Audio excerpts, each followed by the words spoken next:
Hello everyone, I'm Storyteller Daily.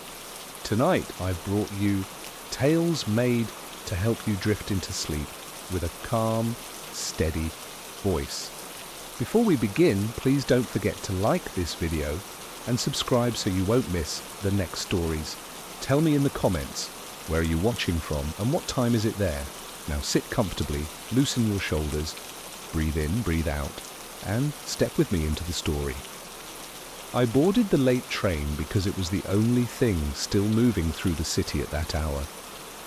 The platform clocks had given up, both hands stranded at 1/4 something, and the night air tasted lightly of metal. Inside the carriage, the lights hummed with a tired, amber patience. The seats were the kind that squeak when you settle, and the windows held a thin veil of dust that turned everything outside into charcoal smudges. The train pulled away with a low steel groan, wheels keeping time on the track. Clack, clack, clack, like a slow heartbeat. Somewhere far up the line, a horn sighed and then fell quiet. I sat near the center, a bag at my feet, my reflection hovering in the window glass like a ghost who had not decided whether to stay. For a while there was only the ordinary music of a journey. The soft rattle of fittings, the faint tremble in the floor. Then, as we entered a darker slice of cutting, I heard something out of step with the rhythm, one small knock from the carriage behind mine. Not the kind metal makes by accident, a deliberate tap, as if someone were testing the wood. The sound came only once, a single knock, then silence. I let the rhythm of the train wash over it, telling myself it must have been the rails, a loose hinge, something mechanical. Trains are always making noises, squeaks, groans, sudden little jolts. You learn to ignore them if you ride often enough. I shifted in my seat and pulled my coat tighter, convincing myself it was nothing more than imagination filling the empty space. But then, as the train curved, I thought I felt a tremor through the floor, just a fraction late compared to the wheels' steady clatter. Almost as though someone else was walking, unseen, in step with the train's movements. I leaned forward, holding my breath. The lights hummed, steady. No other passengers stirred. In fact, there were no other passengers at all. I realized I had the carriage to myself. That should have been comforting, but instead the emptiness pressed in. The windows were black mirrors now, reflecting my own face faintly lit, and behind that reflection, nothing. I tried to peer past my ghost image, searching for trees, for lights of houses, but it seemed the train was running through a tunnel of shadow with no end. The knock I had heard lingered in my thoughts, replaying itself like a memory you cannot quite silence. I shifted my bag from the floor to the seat beside me, as though it could serve as company. A soft vibration ran down the length of the carriage, ordinary enough, except it felt too concentrated, too directed. My ears strained for another sound, but all I caught was the gentle hiss of the ventilation and the whisper of steel wheels. Still my shoulders remained tense. It felt as if someone had spoken a word in the dark and I had missed it by a heartbeat. A half smile crept across my face, unconvincing. I told myself I was tired. Tired minds mishear, they invent, they build shapes in the silence.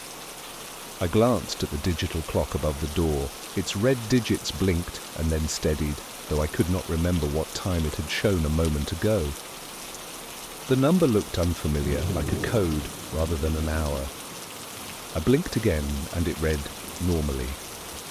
Midnight. Perhaps I had only looked too quickly. Still I could not shake the awareness that my ears were waiting, poised like animals before a storm. A memory from childhood came to me. How I once believed the walls of my bedroom were breathing at night.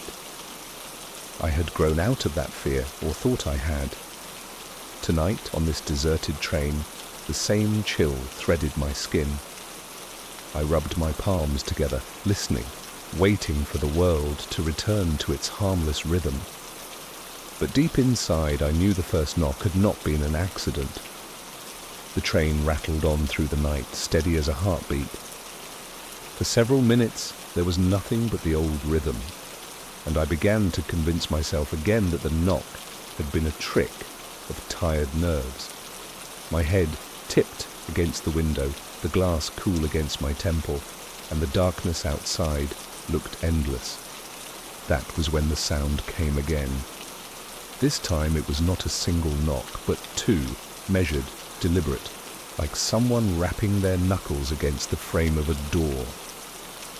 The carriage jolted slightly, but the sound had not been part of the machinery. It had a human weight to it, hollow but certain. My breath caught in my throat. I sat up quickly, my eyes darting to the rear door, where the noise had seemed to come from. The glass pane in the door reflected only the dim lights of the carriage, but I felt certain something was just beyond it. The air inside grew heavier, the humming lights above seeming quieter now, as if the train itself were listening too. I waited, tense, expecting the sound to repeat instantly, but it didn't. Instead, another silence stretched out, too deep, too empty. My ears strained. Then I realized what had changed. The steady rhythm of the wheels, the constant clack of metal on track, had softened. I leaned closer to the window. The clatter was gone. The train was still moving. I could feel the vibration in the floor, but the soundtrack of motion had vanished, leaving only the faint buzz of electricity overhead. A shiver threaded my spine. I whispered under my breath, testing my own voice just to prove I was real. It's nothing. Just nothing. The whisper was too loud in the airless carriage. Then came the third sound, a dragging noise, faint at first but unmistakable. Something heavy, sliding along metal. It seemed to come from the carriage behind me, a slow scrape like a suitcase being pulled without wheels, or feet shuffling in long shoes. The sound stopped, then resumed, closer this time, as if it had crossed the length of the carriage unseen. I stood without meaning to, my knees stiff, eyes locked on the rear door. The lights flickered, only once, but enough to make my reflection jump in the window. For the briefest instant, I thought I saw another shape beside mine, slender, standing further back in the carriage. When the light steadied again, I was alone. I took a slow step forward, then stopped. If I moved closer to the door, would I meet whoever, or whatever, was producing those knocks and scrapes? The thought rooted me where I stood. My heart tried to pound faster, but even its rhythm felt muffled, as though the whole world was padded in silence.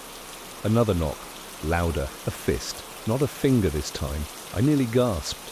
My hands curled into fists of their own, though I had no courage to use them.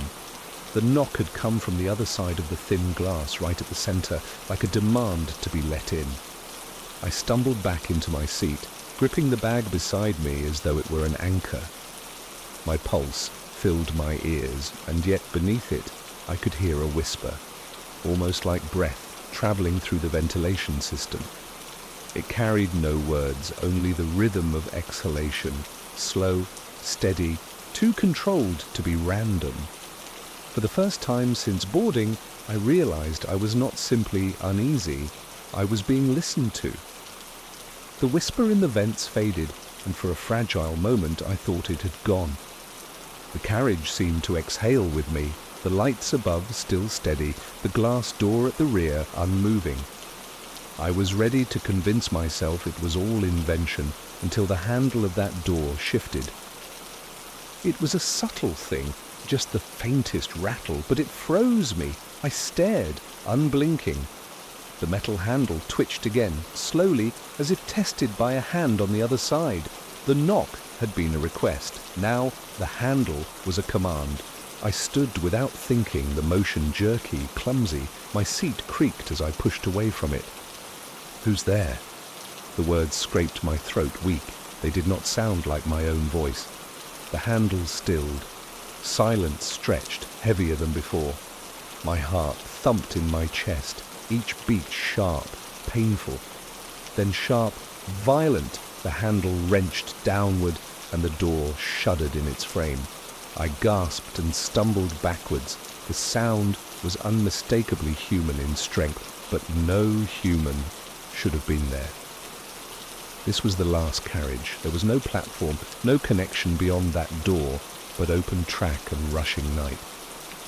I clutched my bag as though it might shield me and pressed myself against the opposite door, my eyes locked on the rear. The handle rattled again, harder, faster, as though frustration had set in.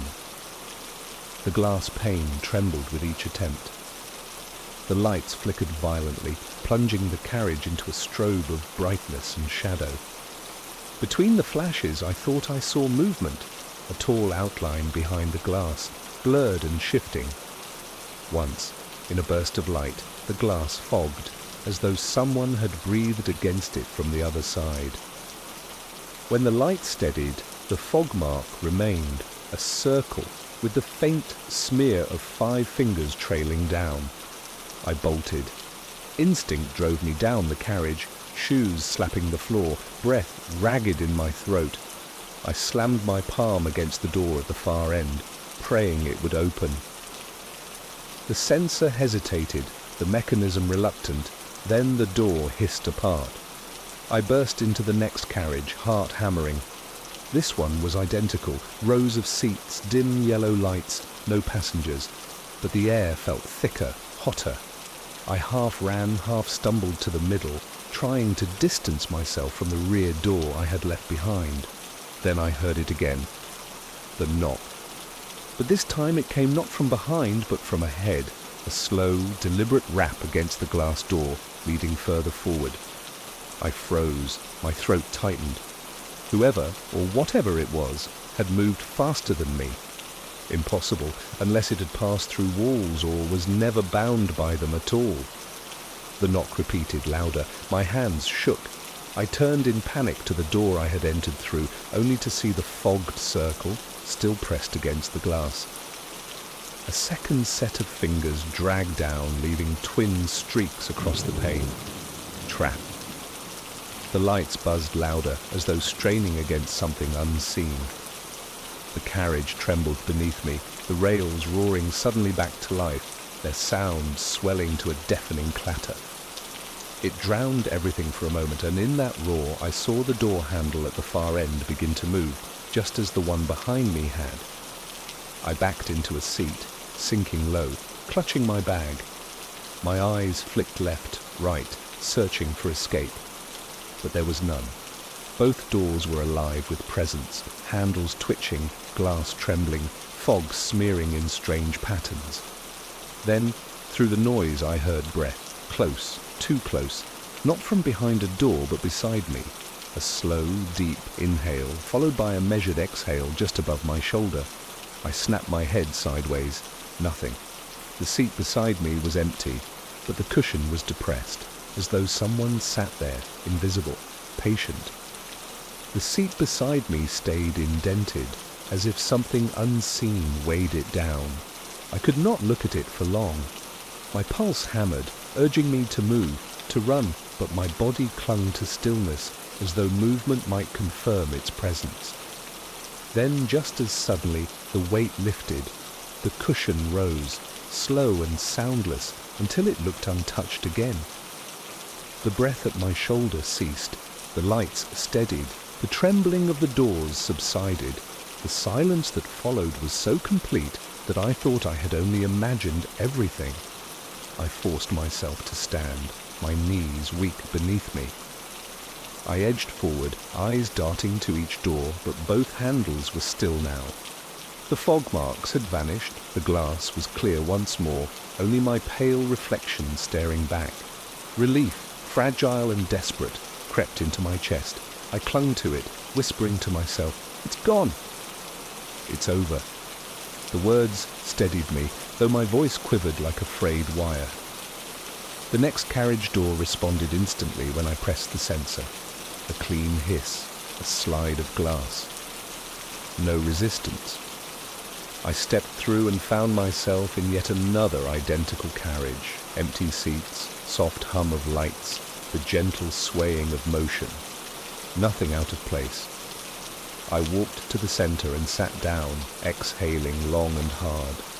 The air felt lighter here, cooler, as if I had passed through some invisible boundary. I leaned back, closing my eyes, letting my body loosen. Perhaps it had all been some kind of waking dream, the kind conjured by long hours and late nights. Minutes passed, or maybe only seconds. The wheels clattered again, normal and steady. The lights above glowed warm, almost comforting. For the first time since boarding, I felt close to safe.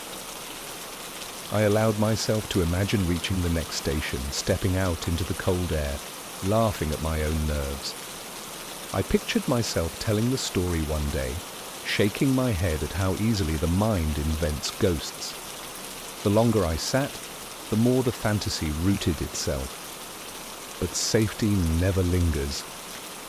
A sound slipped back into the world, so soft I thought at first it was memory. A single tap, like the first one I had heard, echoed faintly from somewhere behind me. My breath caught, my relief cracking in two. I sat perfectly still, ears straining. The sound came again, this time from above. A hollow knock, as though something crawled along the roof of the carriage, testing the panels with deliberate fingers. The rhythm was slow, patient. I tilted my head upward. The ceiling lights glowed steady, but one bulb at the far end flickered once, twice, then dimmed. Beneath its weak glow, the knock came again, directly overhead now. "No," I whispered. "Not again." I stood abruptly, bag clutched tight, and moved towards the front. Each step echoed too loudly, betraying me to whatever listened above. The knocking followed, keeping pace, dragging along the roof in tandem with my movement. I broke into a half-run, shoes slapping the floor. The knocking grew faster, heavier, until it was not a knock, but a pounding, like fists hammering to break through. I crashed into the next door, slapped the sensor, begged it to open. It did, but too slowly. Far too slowly. The pounding above erupted into a violent thud, shaking dust loose from the ceiling panels. I dove through the gap the moment the door allowed, stumbling into the next carriage, my breath ragged, my chest heaving. The sound stopped. I waited, frozen in the doorway, listening. Nothing. Only the steady clack of wheels, the hum of lights, the faint sigh of moving air. As if the train had reset itself. Relief returned, but this time it felt poisoned, like a trick. My hands shook, my chest ached. I whispered again, weaker than before, "It's gone." Yet even as I said it, I knew the sound was only waiting. The carriage seemed normal again, painfully ordinary, lights humming, windows rattling faintly, the soft rhythm of steel on steel below. Yet my skin prickled as though the air itself whispered against it. I sat down, clutching the bag on my lap, trying to slow my breathing, but the silence was never complete. At first it was faint, a suggestion of movement beneath the normal sounds, a shuffle, soft, like shoes brushing against carpet. Then it grew into a clearer pattern, footsteps. They were not above this time, nor behind. They came from within the carriage itself. I twisted in my seat, scanning the rows, empty, every seat vacant.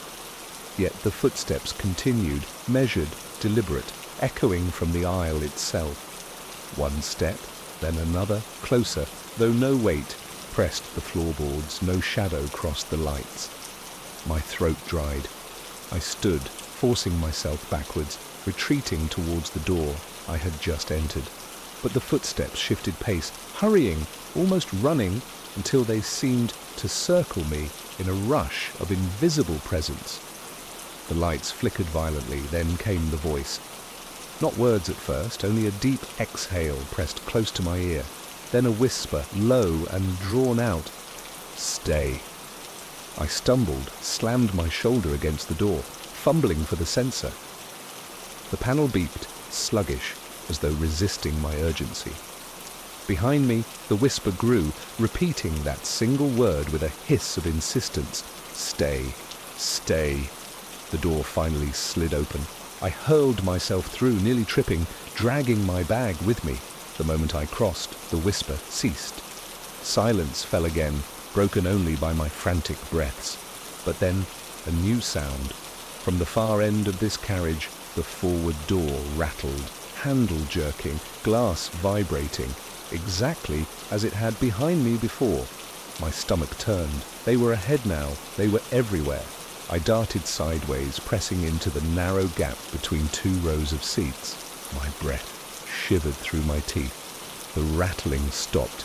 For several long seconds, nothing moved. I dared to believe I might be hidden, that the train's emptiness was still on my side. But then the sound returned, not at the door, not at the ceiling, not in the aisle. It rose beneath me, a hollow thump from under the floor, directly below my seat. Then another sliding along, following the length of the carriage. Like something crawling beneath the train, knocking its way closer, the seats trembled as though struck from below. The lights dimmed and pulsed with each impact, shadows jerking violently across the walls.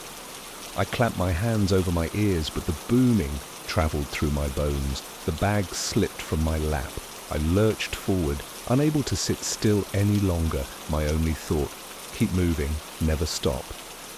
I bolted down the aisle, half blind from panic, and struck the sensor of the next door with desperate force. The door opened sluggishly, painfully, and I shoved myself through, stumbling into yet another empty carriage. I staggered to the center, gasping, but the relief never came. Because the sound followed. It was not beneath anymore, it was beside me. A chair creaked, though none were occupied. The fabric indented, slow, as though unseen weight pressed it down. Another seat across the aisle did the same. Then another. Until half a dozen seats in the carriage bore invisible passengers, all settling at once, the groan of their weight filling the silence. I backed away, horrified, eyes darting to each hollow dent. My chest screamed for air. The invisible company sat in silence for a breath, then all at once exhaled, the sound rushing like wind through the narrow space. I could not stay. I ran again, throwing myself at the forward door.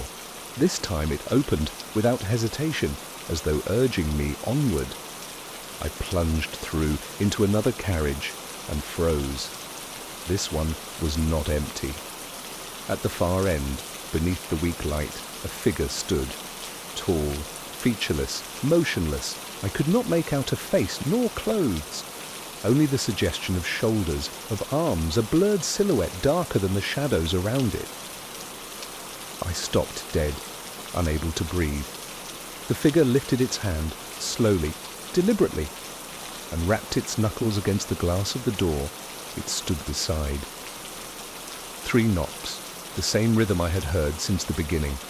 My chest tightened. My body screamed to flee, yet there was nowhere left to run.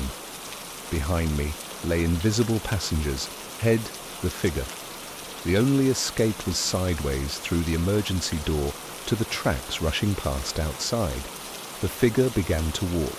Its steps matched the sway of the train, steady, relentless, closing the distance with calm certainty. I had no choice. I turned, slammed my hand against the red handle of the emergency exit. It resisted at first, groaning like something rusted shut. The figure's steps grew louder, closer. I yanked with all my strength, screaming through clenched teeth. The handle gave. The door flew outward. Cold night air surged in, ripping at my clothes, the roar of rushing track deafening. I clung to the frame, heart wild. The figure only meters away now, its outline clearer. Arms long, head tilted unnaturally to one side. I hurled myself into the night. Wind tore the breath from my lungs. The world spun in black and silver flashes as I tumbled. striking hard ground, rolling across gravel. Pain lit my body, but I was alive. The roar of the train thundered past, its lights shrinking into the distance. I lay gasping, broken against the stones, clutching at the earth like an anchor. The train carried on, indifferent, disappearing into the night. I had escaped, somehow, but escape is never complete. The gravel pressed sharp into my palms as I dragged myself upright. My breath came in jagged bursts, white against the cold air. The train was gone now, only its echo lingering across the dark fields, the rails glinting faintly beneath the moon. Silence reclaimed the night. Crickets stirred, a breeze whispered through the grass. It felt almost natural again, almost safe. I tested my limbs, scratched, bruised, but nothing broken. Relief came in weak waves. I was alive off that cursed train, standing on solid ground. For the first time since boarding, I believed it might truly be over. Then I heard it, a sound so small I thought at first it belonged to memory. One delicate knock, not from behind glass this time, not from above, not from a door. It came from the rails themselves. I crouched slowly, pressing my ear towards the steel. The vibration was faint but steady, travelling through the iron bones of the track.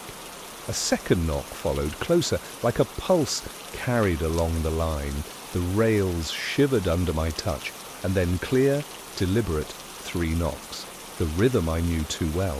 I stumbled back, heart thrashing. The night was vast, empty, yet the sound persisted, chasing itself along the rails in both directions, as though the whole track had become its voice. Somewhere in the darkness, far away, another horn moaned, a train approaching. My chest tightened, but the sound wasn't fading with distance. It was growing nearer. The rhythm of knocks raced toward me along the steel, urgent, insistent, until it seemed to rise beneath my feet. I spun in place, searching the empty horizon, knowing that no matter where I ran, the sound would follow. Because the tracks themselves were carrying it, and I was still standing on them. The hospital had been closed for over 20 years, yet its silhouette still rose over the town like a watchtower of silence.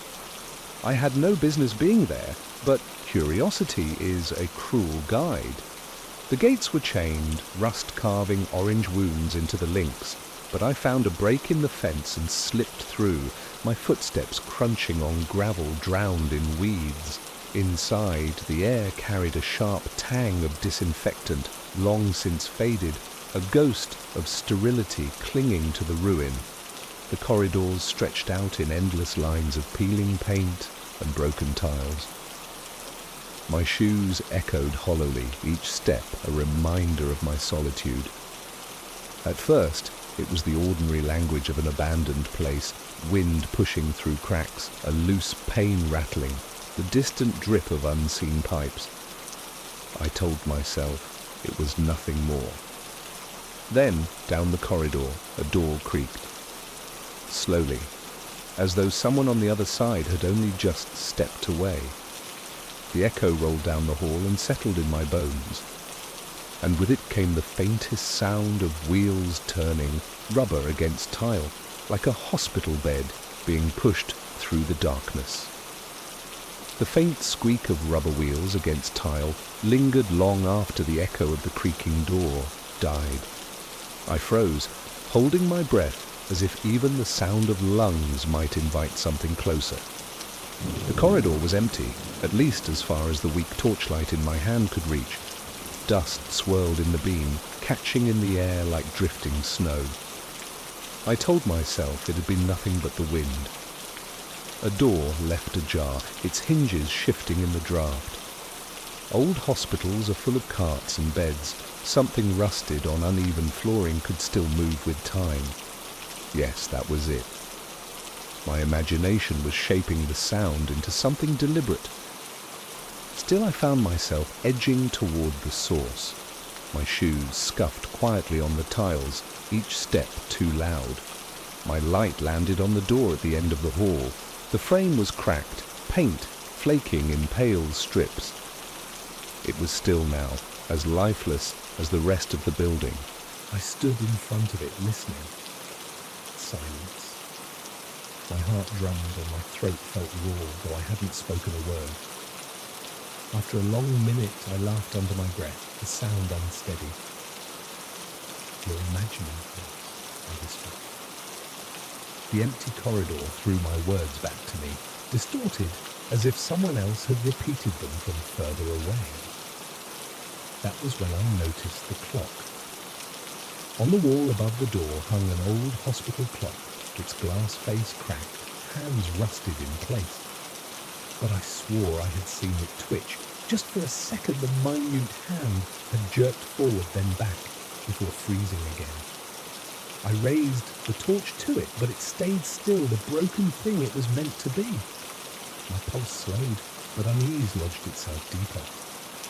I turned away, trying to shake the sensation that the building was aware of me. Every corner seemed to hold its breath, as though the hospital itself was waiting. My torch caught on a wheelchair left abandoned at the junction of two corridors. It was tilted to one side, a thin layer of dust on the seat. Harmless. But as I stepped past it, a sharp squeak broke the silence. The wheel spun half a turn on its own.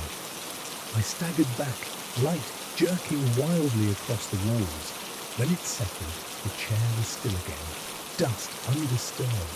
I told myself it was nothing, only momentum, only gravity. Yet my skin crawled with the sense that someone had been sitting in it a moment before, invisible, watching me pass. I forced myself to keep moving, torch beam cutting a narrow path through the gloom. The wheelchair stayed behind, though the faint squeak of its wheel still haunted my ears. I told myself it was memory replaying itself, not the present. But the silence around me disagreed. It had the brittle sharpness of glass, ready to shatter at the slightest breath. The corridor bent sharply to the left. My shoes clicked against the tile, echoing far too loudly, as though the walls had crept closer. The air grew colder, heavy with the scent of mildew and something faintly metallic, like rust or blood long dried. Then, from behind me, came the sound again. The squeak of wheels, not a single turn this time, but several, rolling in deliberate rhythm. I spun, torch beams slicing the dark. The corridor stretched empty, doorways yawning like broken teeth. The wheelchair was out of sight, far back. Yet the sound drew nearer. Squeak, roll, pause, squeak, coming straight towards me, though nothing moved in the light. I backed away, one hand grazing the wall for balance. The peeling paint flaked beneath my fingertips. My heart rattled faster than the wheels, but I could not look away from the black mouth of the hall. Then the squeak stopped. For a moment, relief bloomed, weak but real, until I realized the silence wasn't silence at all. The drip I had heard earlier, water, I thought, was gone. The rattle of loose panes had stilled. Even the wind had retreated. The hospital had smothered its natural sounds, as though holding its breath to listen. In that vacuum, a new sound whispered into being. A voice, faint, fragmented, carried on air too thin to breathe. It wasn't speaking words at first, only a low hum, almost like a lullaby sung out of tune. The torch trembled in my grip, its light jittering across the walls. The hum grew clearer, drawing syllables out of shadow. My name. It said my name, slowly, carefully, as though testing how it felt on a tongue unused to speech. The sound came from the corridor ahead, pulling me forward, against reason, against every instinct to run. I stepped towards it. The hum shifted into a whisper, beckoning, "This way." The door at the end of the hall creaked open.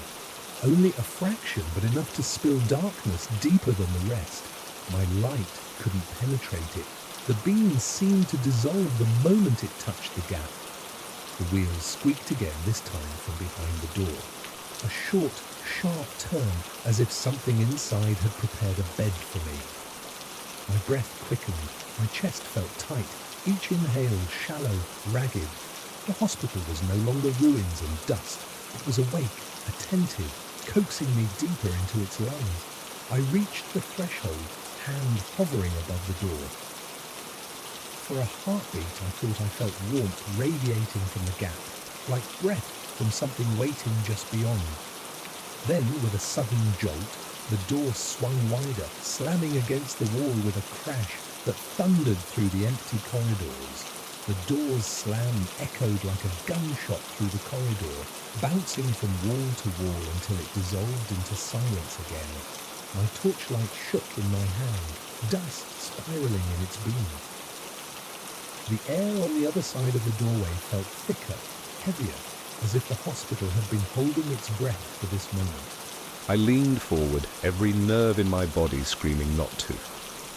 The room beyond was an old ward, rows of iron bed frames, some overturned, others still upright, but stripped bare. Their shadows sprawled across the floor, thin and skeletal.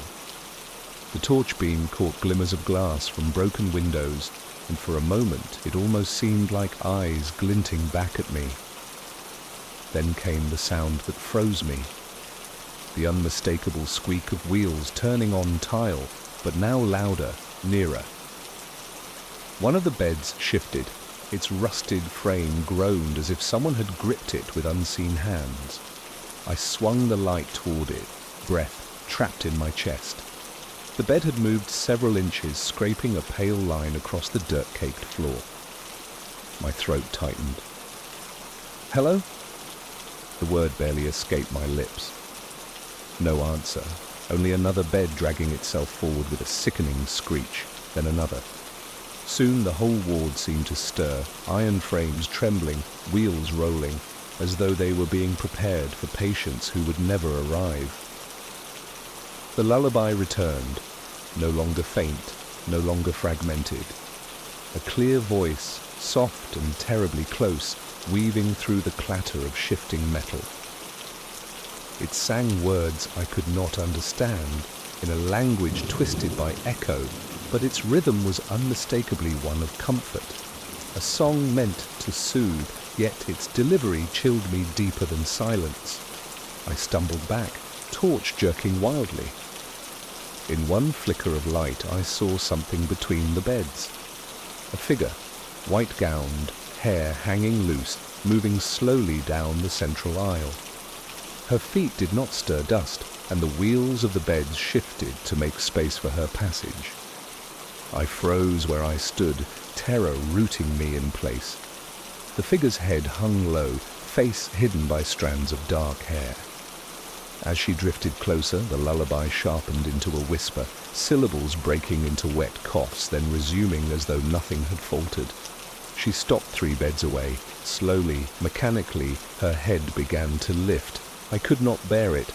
I turned and bolted into the hall, my bag slamming against my side, torch bouncing light across peeling paint. The corridor stretched impossibly long, each door identical, the exit always too far. Behind me, metal shrieked, beds scraping, wheels squealing, the chorus of an entire ward dragged into pursuit. The lullaby threaded through it all, growing sharper, faster, no longer soothing, but commanding. "Stay!" The word slashed through the hall, the same one I had heard on the train. It rooted my legs mid-run. My body resisted, but my mind swayed, pulled by the command. I forced a scream from my lungs, breaking the grip, and stumbled forward. My torch flickered out, plunging me into pure dark. I smashed it against my palm, desperate for light, but it only gave a faint dying glow. And in that weak flicker I saw her again. At the far end of the corridor, blocking the way, still, waiting. The lullaby curled from her lips, twisted and sweet, filling every corner of the hospital. I skidded to a halt, trapped once more between doors that would not lead out, and the presence that wanted me closer. The corridor stretched on both sides, lined with doors that looked the same, chipped paint, broken glass windows, rust spreading like veins across the handles. I had no choice but to pick one. My hand shook as I tried the nearest, half expecting it to resist me like the others. Instead, it yielded with ease, opening into a small treatment room. I slipped inside and shut the door quickly, pressing my back to it. My chest rose and fell like a bellows, lungs burning. For the first time since entering, silence folded itself around me. The lullaby had stopped. No dragging beds, no squealing wheels. My torch gave a weak flicker, then steadied into a faint beam. The room was cramped. Metal cabinets lined the walls, their doors ajar, filled with dusty jars and empty trays. An examination table lay in the center, its leather cracked, straps dangling like lifeless hands. Everything smelled of damp plaster and rust. I sat on the edge of the table, bag clenched in my lap, and tried to convince myself that I was safe. Maybe the door had sealed me away. Maybe the thing in the ward could not leave its chosen ground. The stillness fed that fragile hope. Minutes trickled past. My breathing slowed. My pulse softened. The hospital seemed only stone and shadow again. Perhaps I could wait it out, till dawn, till courage returned, till I found my way back. The thought calmed me. My eyelids lowered, heavy from exhaustion and fear. Just a few moments of rest, I told myself, just enough to gather strength. That was when the sound returned. Not the lullaby this time, not the screech of iron beds, something smaller, subtler. A click, the sound of wheels turning gently, as if fingers were toying with a chair's brake. It came from the far corner of the room where my light barely reached. I froze, listening. My beam wavered across the floor, revealing dust, cracked tile, nothing more. Another click. Then a soft squeak, unmistakable. My hand shook so badly the torch danced across the wall, and in that sweep I saw it, a wheelchair tucked in the shadows, one wheel twitching as though stirred by a hand unseen. No, I whispered. The word stuck to my tongue, brittle with terror. The wheel spun half a turn, then another. Dust scattered beneath it, proof it hadn't moved in years until now. I scrambled from the table, hand fumbling for the door. But the handle resisted. My strength failed, it was stuck. Behind me, the squeak grew louder, faster, like the chair was being pushed across the room. My torch beam swung wildly, catching only fragments. Dust rising in swirls, straps on the examination table quivering as though brushed by a passing body. I slammed my shoulder into the door, once, twice. On the third strike, it burst open, throwing me back into the corridor.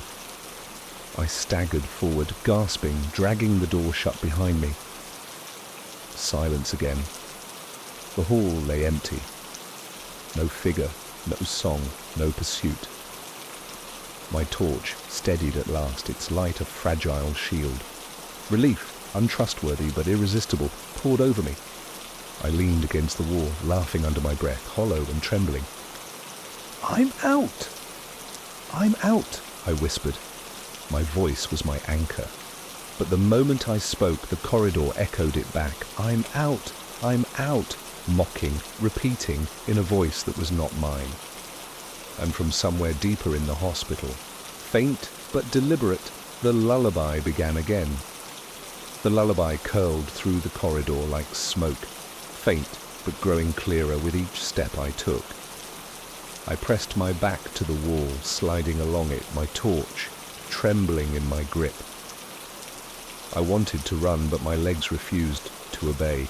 Each note of that song seemed to drain strength from me, pulling me deeper into the hospital's grasp. I reached a junction where the corridor split in three. The left path was swallowed in shadow. The right seemed to slope downward, as though leading to the basement. Straight ahead, an exit sign hung above a door, its red lettering dull but legible. My heart leapt. I stumbled forward, nearly laughing in relief, until the lullaby rose sharply, its voice no longer distant. It came from the very door I was running toward. The exit sign flickered. The door handle turned. I skidded to a halt, breath tearing from my lungs. My torch beam caught the outline of fingers curling around the handle, pale and thin, though no body stood attached to them. The metal groaned as it twisted. I spun, racing down the right-hand corridor. My shoes clapped against the tiles, each footfall chased by the echo of wheels, squealing, scraping closer, faster. The song followed, broken now, words sharp and urgent, half-sung, half-whispered commands I could not understand. The hall tilted downward, and soon the air thickened with damp, the smell of mold choking me. I had entered the basement. My torch beam skittered across exposed pipes, dripping with condensation. Doors lined the passage, some ajar, revealing storage rooms littered with broken gurneys and scattered crutches. Every object seemed ready to spring to life. Behind me, the scraping grew louder. A crash split the air, metal striking wall, beds dragged in fury. The lullaby warped into something harsher, almost a scream, though still clinging to its twisted melody. I shoved open the nearest door and hurled myself inside. The room was small, filled with cabinets overturned and shelves collapsed. I crouched behind one, gripping my bag to my chest, trying to muffle my breathing. The wheels rolled into the room, slow, patient. They squeaked once, paused, then squeaked again. Dust billowed with each invisible step. I clamped my eyes shut, praying it would pass, but then the lullaby hummed just above my ear, far too close. My body jolted in terror. I shot up, swinging the torch wildly. The beam revealed nothing, only shadows, only cabinets, only dust. Yet the voice lingered, vibrating in my skull as though it had moved inside me. Panic overwhelmed thought. I crashed out of the room, sprinting down the hall. The basement narrowed into a stairwell rising toward the upper floors. I took the steps 2 at a time, lungs burning, throat raw. The voice followed, spiraling upward, filling the stairwell with echo. At the top, I shoved through another door and found myself back in the main ward. Moonlight leaked through shattered windows, painting the floor silver. I ran for it, desperate for any way out. The beds stirred again, their wheels squealed, frames scraping as they shifted to block my path. One slammed into place across the aisle, another behind me, caging me in. The lullaby reached its peak, sharp and commanding. Stay. My torch flickered once, twice, and died completely. I was left in moonlight and shadow, breath tearing my chest. The figure appeared again at the far end of the ward. White gown, hair hanging loose, head tilted as though listening to my heartbeat. I grabbed the nearest bed, forcing it aside with a scream of effort. Metal shrieked against tile. I squeezed past, stumbling into the aisle, sprinting with every ounce of strength left.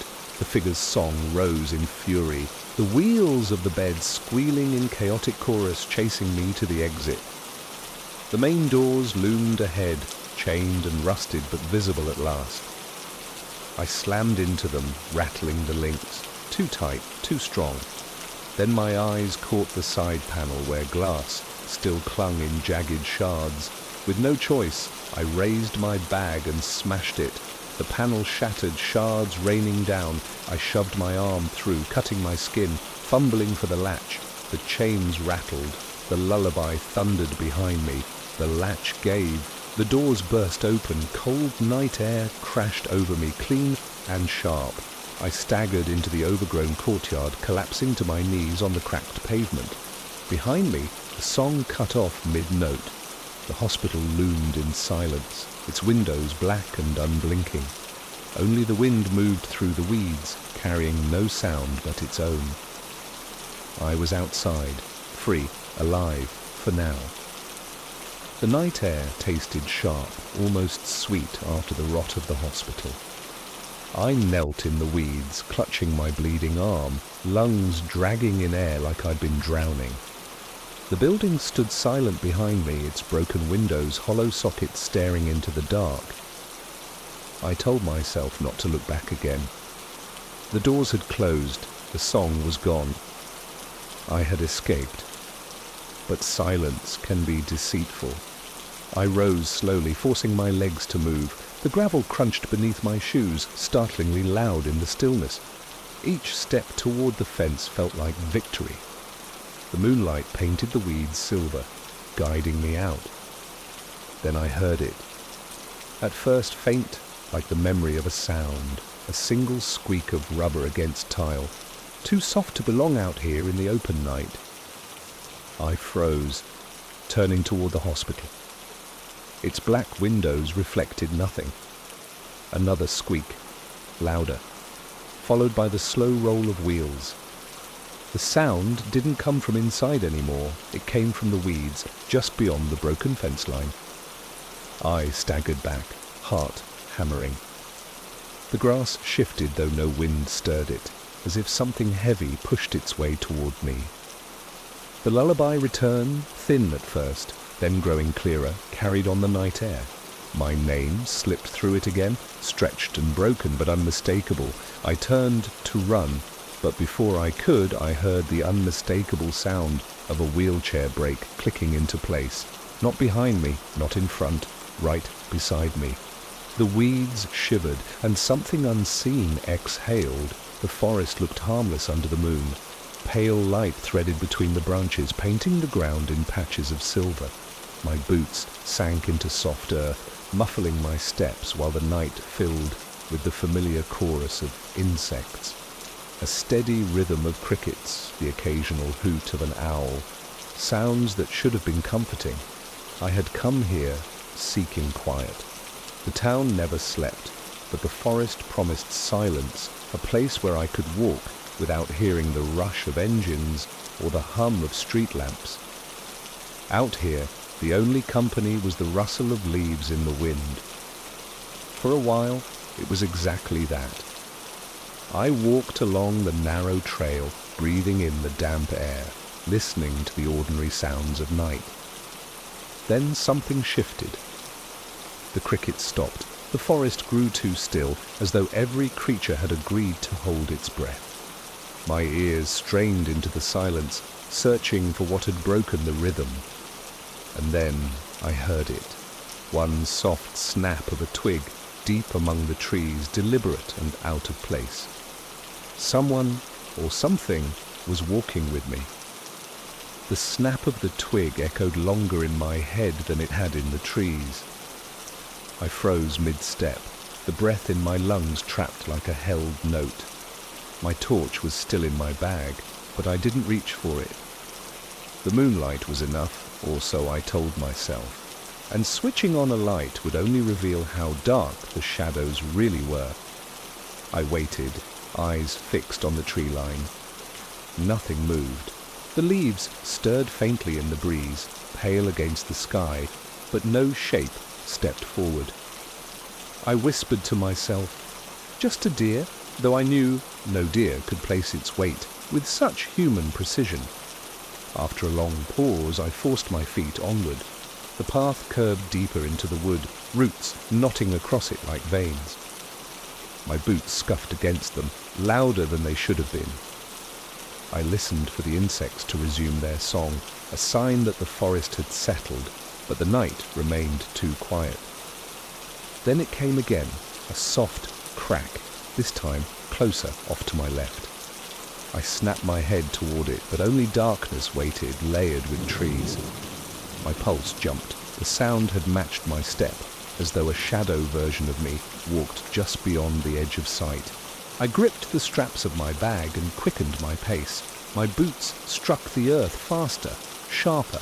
The path narrowed, branches snagging at my sleeves. Each time I tried to steady my breath, the silence pressed harder, filling the spaces where crickets should have sung. Another crack. To my right this time. Deliberate, closer. I spun, my eyes hunting the black between trunks. For a heartbeat, I thought I saw something tall standing there, a darker line against the shadows. But when I blinked, the shape was gone. Only trees, only emptiness. My throat dried. "You're tired," I muttered, though the words wavered.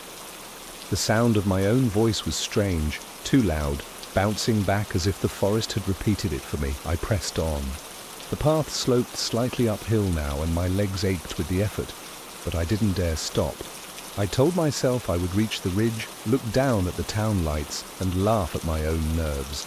But each step came with the gnawing certainty that someone matched it, a half-beat late, hidden in the trees. When I finally paused, desperate for proof, the forest gave me none, no figure, no animal, only silence thick enough to choke on.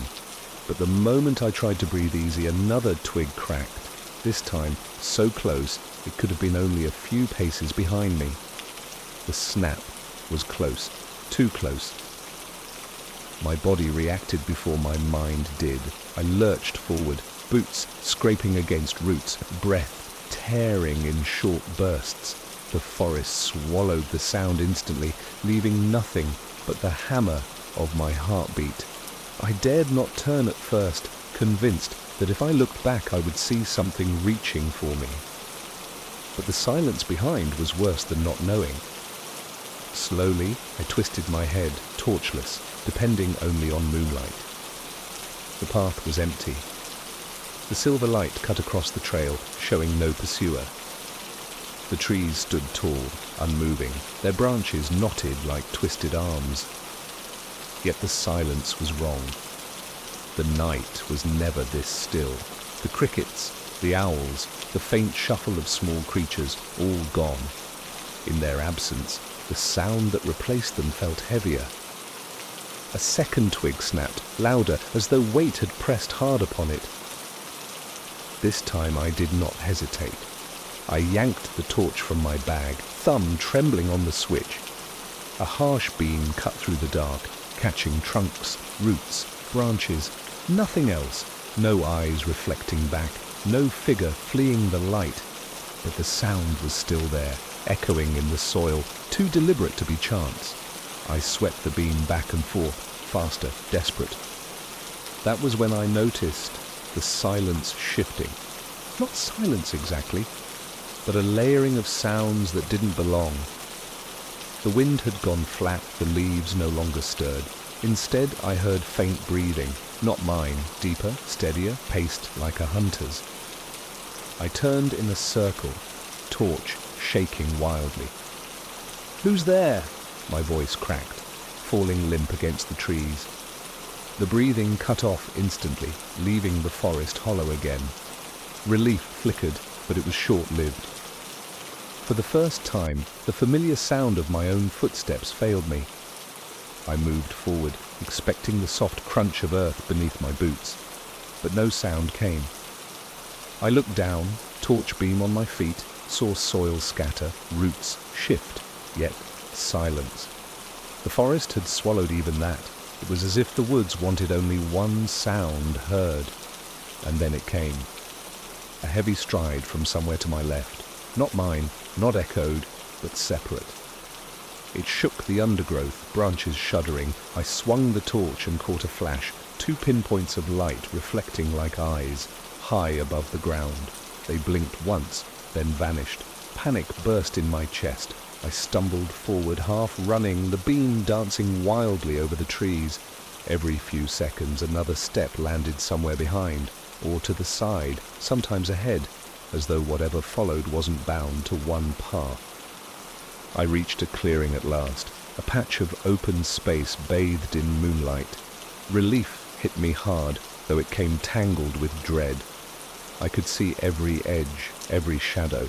Nothing could hide here. But the silence followed. Then, breaking it, the crack of another twig, this time at the clearing's edge. I snapped the beam toward it, my heart clenching. The forest was empty, but the insects did not return. The night itself seemed to be waiting for the next sound.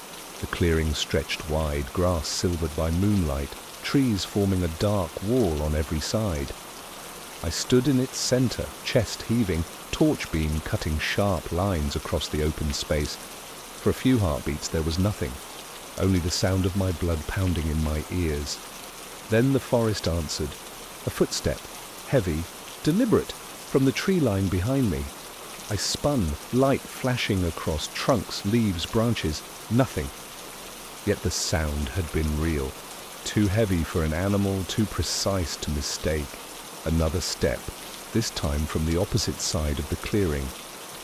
I whirled again, light shaking, breath ragged. The beam caught only empty grass swaying in the faint breeze. I backed away, turning in a slow circle, trying to keep every shadow in sight. My throat ached from shallow breaths. The silence pressed tighter, as if the forest itself leaned closer to hear my fear. Then I saw it. At the edge of the clearing, between two thick oaks, stood a figure. Tall, impossibly so, its shoulders hunched as though the branches bowed to let it pass. The torch beam trembled across it, but the light refused to settle. Its shape shimmered, blurring like heat haze, darker than the night around it. My pulse faltered. I stepped back, the grass brushing my ankles. The figure shifted, not walking but sliding forward, each motion soundless except for the faint crunch of twigs breaking beneath unseen weight. I aimed the light higher, to its face, or where a face should have been. For a moment I caught two pale reflections like eyes catching the moon. They blinked out, leaving nothing but shadow. "Stay back!" my voice cracked, pitiful, against the immensity of the woods. The figure didn't pause. It glided into the clearing, tall and wrong, its limbs too long, arms trailing low enough to brush the grass. The silence deepened, swallowing my words before they reached the trees. I stumbled backward, nearly falling. My torch beam skittered across the grass, and in that chaos of light I realized the figure wasn't alone. Shadows moved at the tree line, half a dozen of them, shifting between trunks, watching, waiting. The tall one stopped only a few paces away. For the first time I heard it breathe, slow, heavy, dragging air like bellows. My stomach turned. The sound was not just air, it was layered with a low growl, like stones grinding together. I broke. Spinning, I bolted toward the far side of the clearing, my legs pumped, lungs burning, grass tearing underfoot. Behind me, footsteps thundered, no longer measured but furious, crashing after me with terrifying speed. The silence was shattered, replaced by pounding strides and the whip of branches as something vast gave chase. I reached the tree line, shoving through branches, torch beam flailing against bark. My bag slammed against my side. The forest roared with pursuit, the heavy stride close behind, the snap of branches as others followed, unseen but countless. I veered onto a narrow trail, breath breaking into sobs. The torch beam flickered, weakened, then steadied. Shadows lunged across the path as if reaching for me.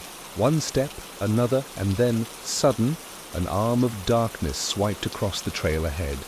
I stumbled to a halt, torch jerking upward, catching nothing but branches.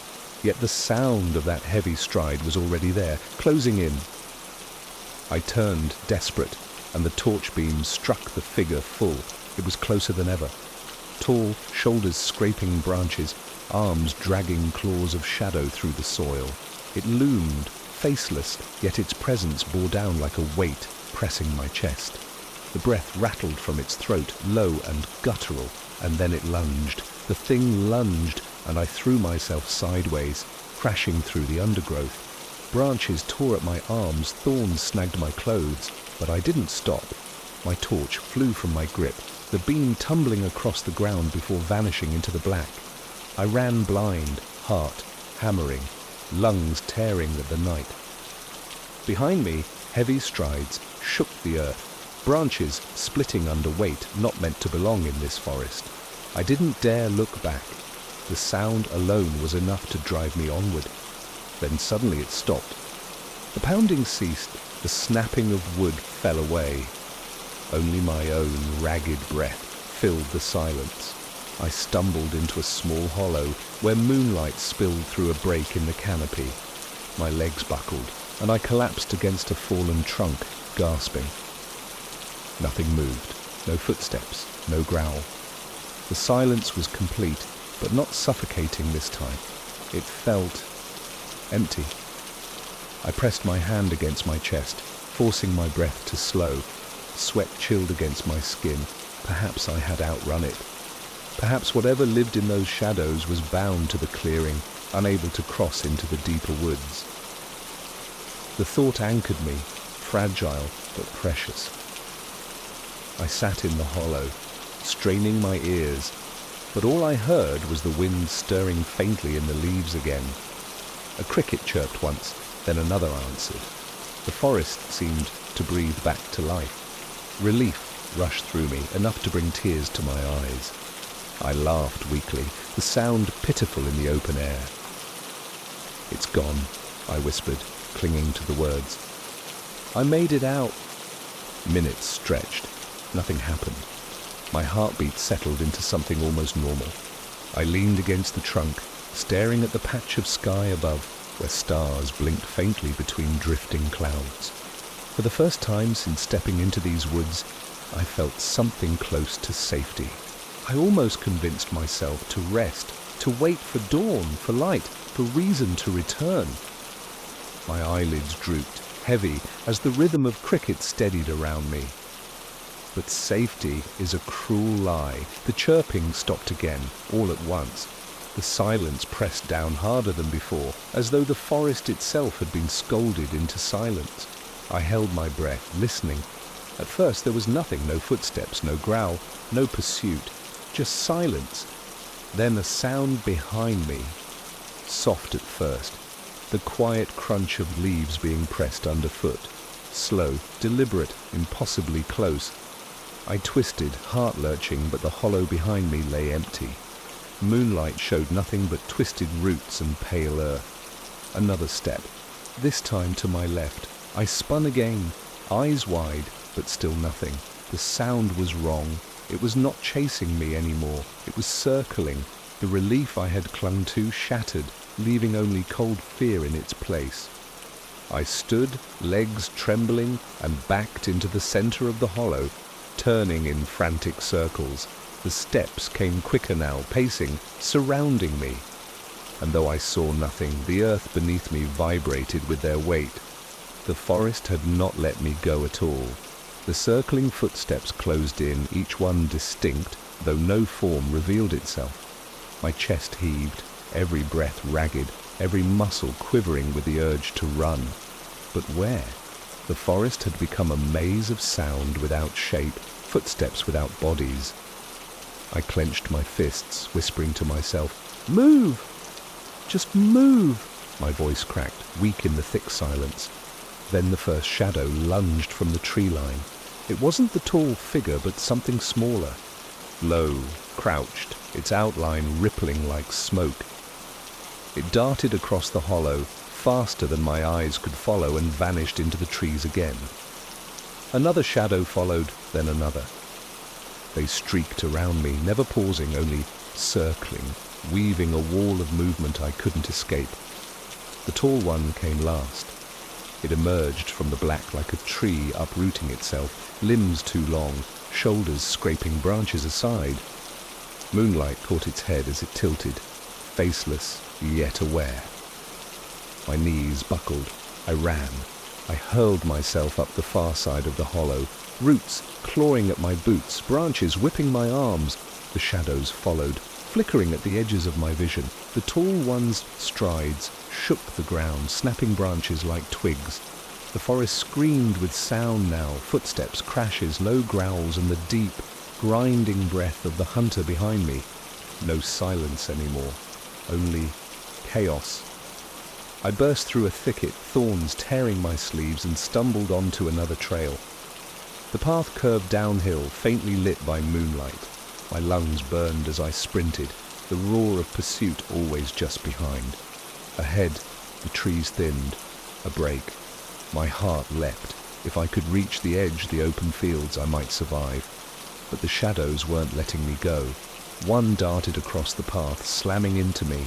Its body was cold, insubstantial, yet its weight was enough to throw me sideways. I crashed into the dirt, skidding hard. My palms split open on stones. I scrambled up, blood slicking my hands, and ran again. The tall figure's breath boomed closer, its stride relentless. I dared a glance back. Its shape filled the path, towering, arms stretched toward me. Panic drove strength into my legs. I pushed harder, the clearing rushing nearer, trees peeled back, stars widening overhead. I broke free of the tree line at last, stumbling into an open field. The grass shimmered under moonlight, rolling down toward the glint of water, a river. Hope surged. If I could reach it, I could cross, lose them in the current. The footsteps thundered into the field behind me. The tall figure no longer blurred at the edges. In the open moonlight it looked solid, monstrous, its arms dragging through the grass like scythes. I bolted downhill, grass slapping my legs, breath tearing from my throat. The river glistened closer, its voice a faint rush against the night. Then a sound split the chaos, branches cracking to my right. More shadows poured from the tree line, sprinting across the field faster than any human. They curved ahead of me, herding me like prey. I veered left, desperate, nearly tripping on uneven ground. The tall one roared behind me, a sound like stone grinding through earth. It shook the air, rattling the very grass beneath my feet. The river shimmered only a few strides away now. I threw myself forward, arms pumping, lungs screaming, and then the ground gave way. The bank crumbled beneath me, sending me tumbling down a short drop. I crashed into the water, the cold shocking the breath from my body. The current seized me, dragging me downstream. I flailed, gasping, arms slapping against the black water. The tall figure appeared at the bank above, its shape blotting out the moon. It did not leap, it only watched, faceless head tilted, arms dangling at its sides. I kicked hard, letting the river carry me. The water roared in my ears, drowning the sounds of the forest, dragging me further and further away. At last the footsteps faded. The shadows did not follow. I coughed, sputtered, clinging to a branch that jutted into the current. My body ached, lungs roared, but I was alive. The river had given me escape, at least for now. The current carried me until the banks grew shallow enough to crawl out. I dragged myself onto the mud, gasping, clothes heavy with water, skin stung by cold. Behind me, the river hurried on, its rushing voice a lullaby of survival. The forest stood silent across the water. Dark trees loomed, but no movement stirred, no figure broke from the shadows. I sat there shivering, staring back at the line of black, waiting for the tall one to appear. It never did. Relief trickled in, fragile but real. The night air felt almost clean, the stars steady above. My heartbeat slowed, though exhaustion pressed down heavy as stone. I told myself it was over, that the forest had boundaries it could not cross, and the river was mine. Then I heard it. A soft crack, unmistakable, the snap of a twig, but not from across the river. From behind me, I spun, heart-clenching, eyes searching the slope that rose away from the bank. Moonlight touched the grass, silver and calm, but halfway up the hill stood a shape, tall, long, limbs dragging low. It tilted its head, faceless yet aware, as if it had been waiting for me to crawl from the water. And then the sound came again, another twig breaking, closer this time, though the figure had not moved. The sound was all around, circling me once more. The river had not saved me, it had only delivered me to the other side. The farmhouse stood alone in the middle of the field, its roof sagging, its windows dark. I had passed it many times from the road, a ruin half swallowed by weeds. But tonight, curiosity led me across the brittle grass. The moon hung low, pale and heavy, washing the fields in silver. As I drew closer, the wind rose, pushing through broken shutters and loose boards. Each gap in the wood moaned with its own voice, a hollow chorus that sounded almost like words. I told myself it was nothing more than the weather, the usual complaints of an abandoned house. The front door sagged on one hinge, groaning as I pushed it. Inside, the air was sharp with dust, the wooden floor soft beneath my boots. The boards complained under my weight, each creak stretching into the silence. At first, I heard only the wind threading through cracks, the distant rustle of the field. But then another sound joined, steady and unnatural. A knock, faint but rhythmic, coming from somewhere deep inside the walls. Not the random groan of wood. A measured beat, as though the house itself carried a heartbeat of its own. The sound came again. 3 slow knocks, evenly spaced, as if someone were rapping with patient fingers against the inside of the wall.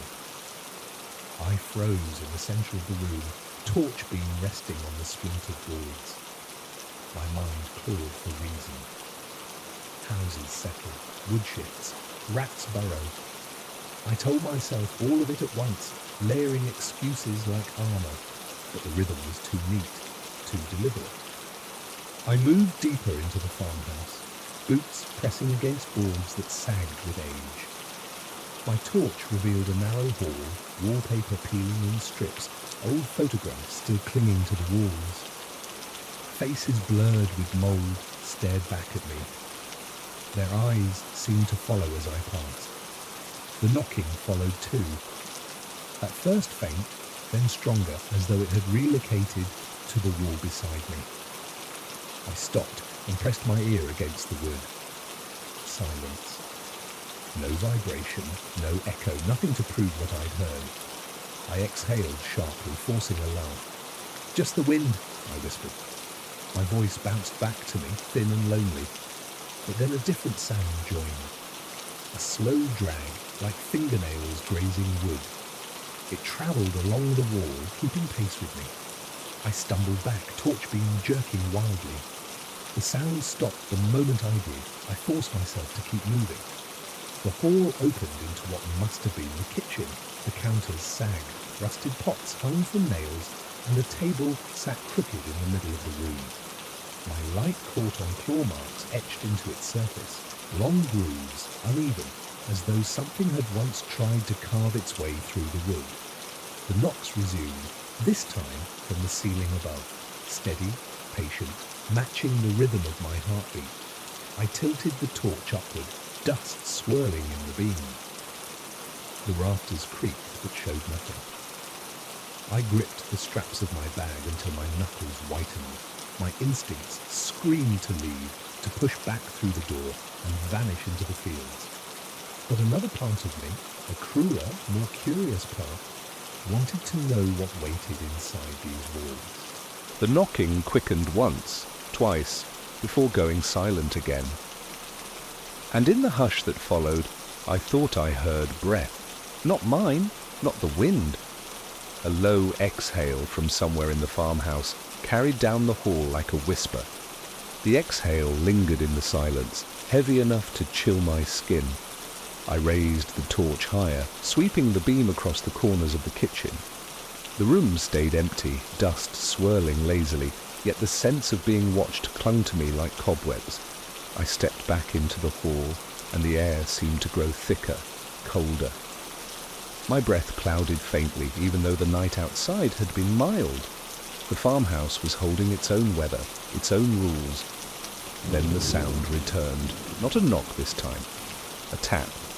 Light and deliberate, as though a fingertip tested the rhythm of the boards.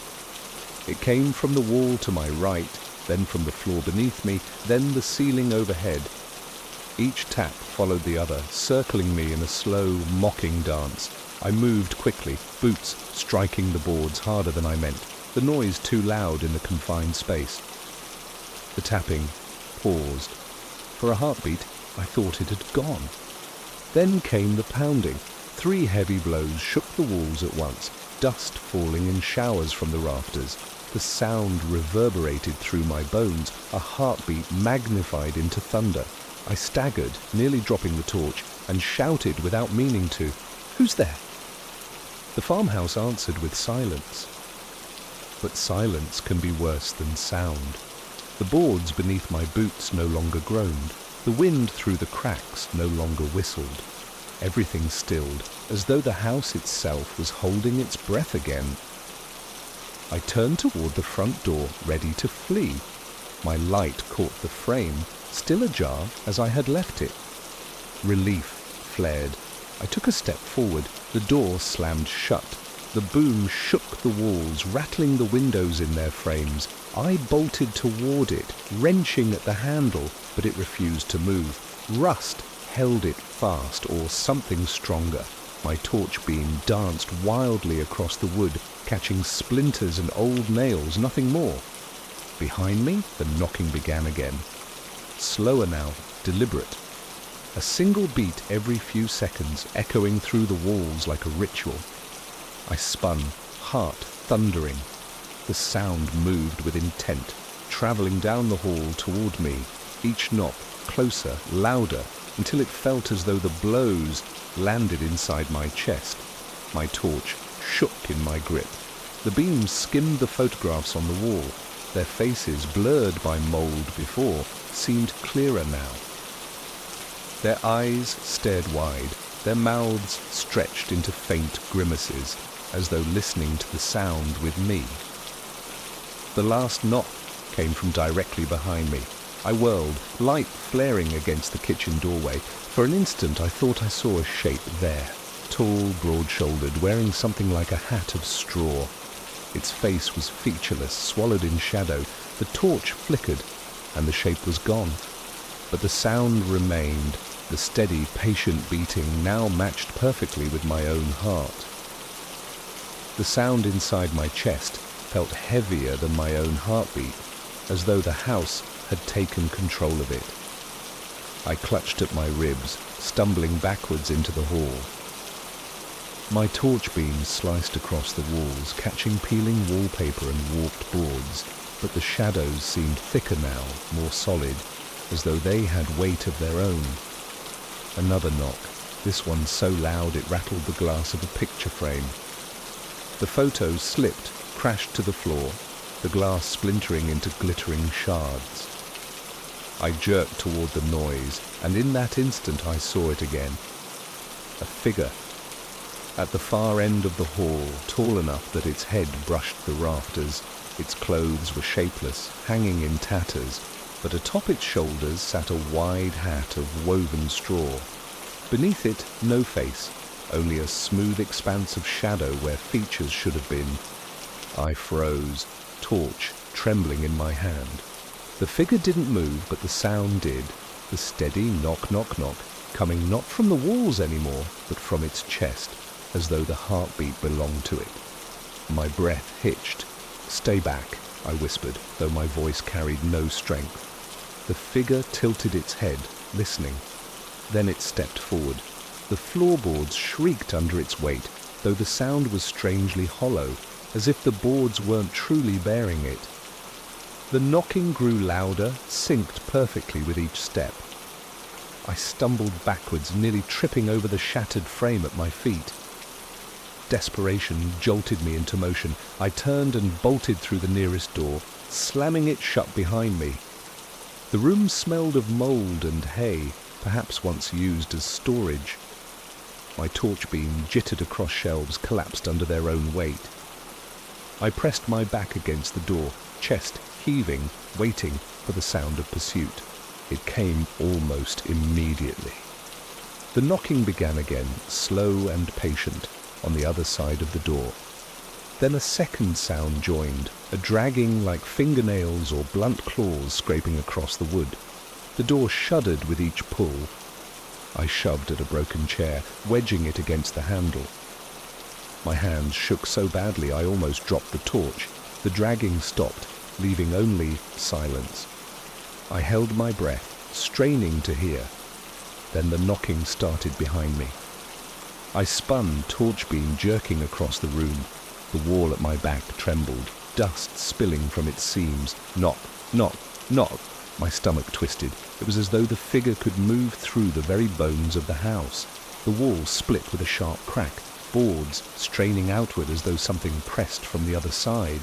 I screamed, stumbling toward the far corner, but the boards held, buckling, groaning, then falling still. Silence again. I dared a step closer, torch aimed at the bulging wall. Nothing moved. The boards seemed ordinary once more, then a low breath sighed into my ear. I spun, but the room was empty. At the door, the chair rattled violently, thrown aside as though by invisible hands. The handle jerked, the hinges groaned, and the door slammed open. The figure filled the frame, hat brushing the ceiling, faceless head tilted to one side. Its heartbeat thundered against my chest, louder than my own. I had nowhere left to run. The figure stood in the doorway, vast and motionless.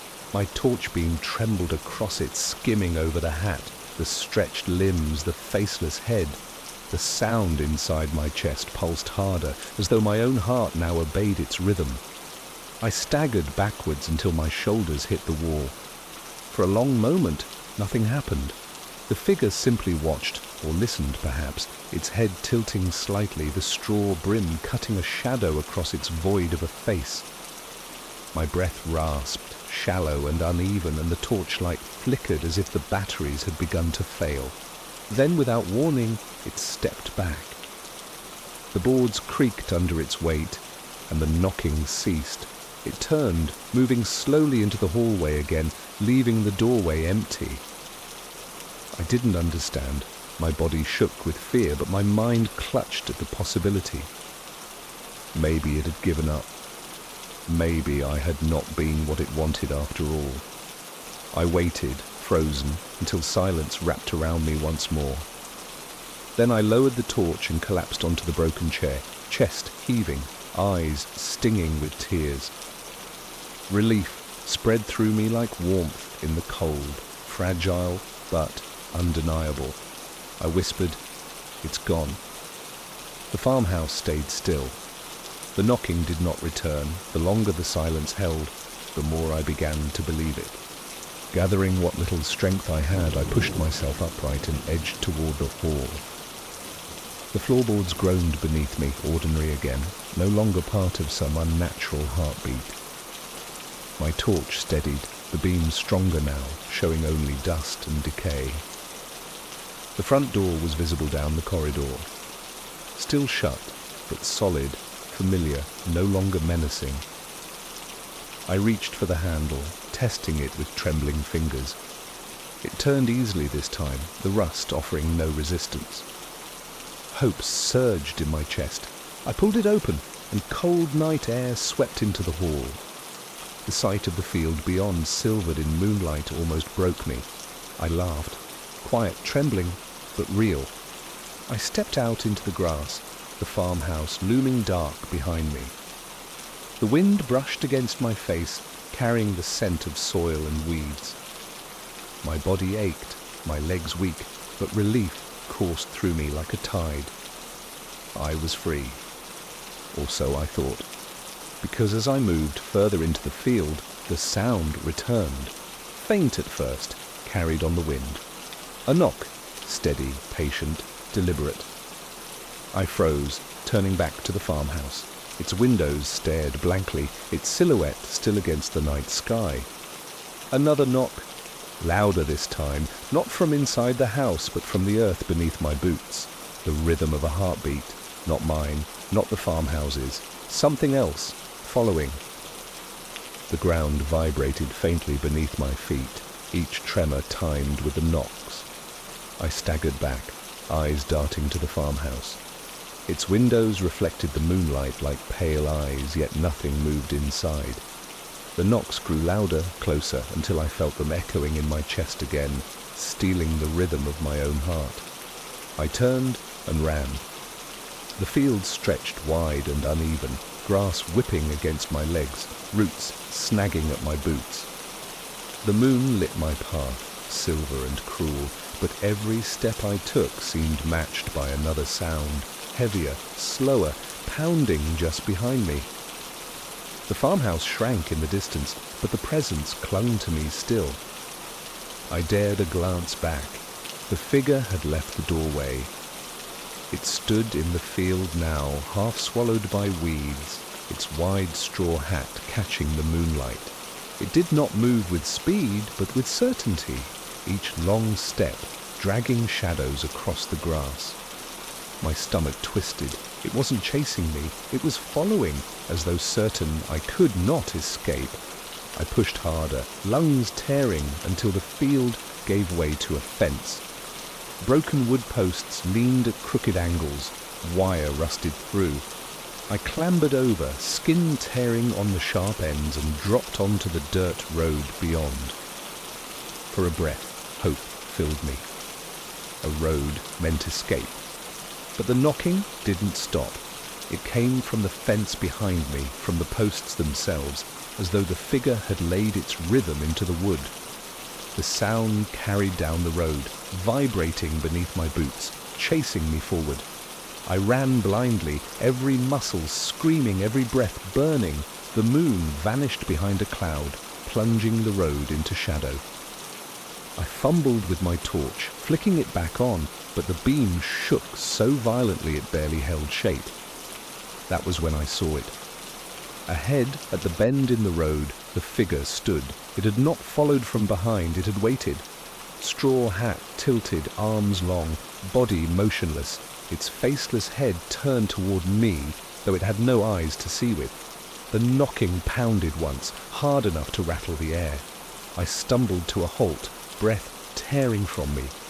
My choices were gone. Behind me, the road vibrated with pursuit. Ahead, the figure blocked the way. Then instinct seized me. I veered into the ditch at the side of the road, crashing through weeds and stones, tumbling into another field. Pain lanced up my leg, but adrenaline drove me forward. I crawled, then staggered upright, sprinting into the tall grass. The sound followed. Not just knocking now, but dragging. Long, heavy strokes, like a scythe cutting through weeds. The grass swayed unnaturally in my wake, parting as though something unseen pushed through beside me. I reached a cluster of trees, dark and tight, and shoved my way into their shelter. Branches clawed my arms, tearing skin, but I pressed deeper, trying to lose myself in the tangle. My chest ached with each breath, my hands shaking uncontrollably. Silence. I crouched low, back against a trunk, torch off, eyes straining in the dark. My heart thudded wildly, out of rhythm with the phantom beat. Minutes passed. Nothing moved. I dared to believe I had lost it, until the tree behind me shuddered. A knock rang out, sharp and violent, vibrating through the bark against my spine. I cried out, lurching forward. Another knock came from the trunk to my right, then from the left. The forest itself had joined the rhythm. I ran again, crashing through the trees until the ground sloped upward.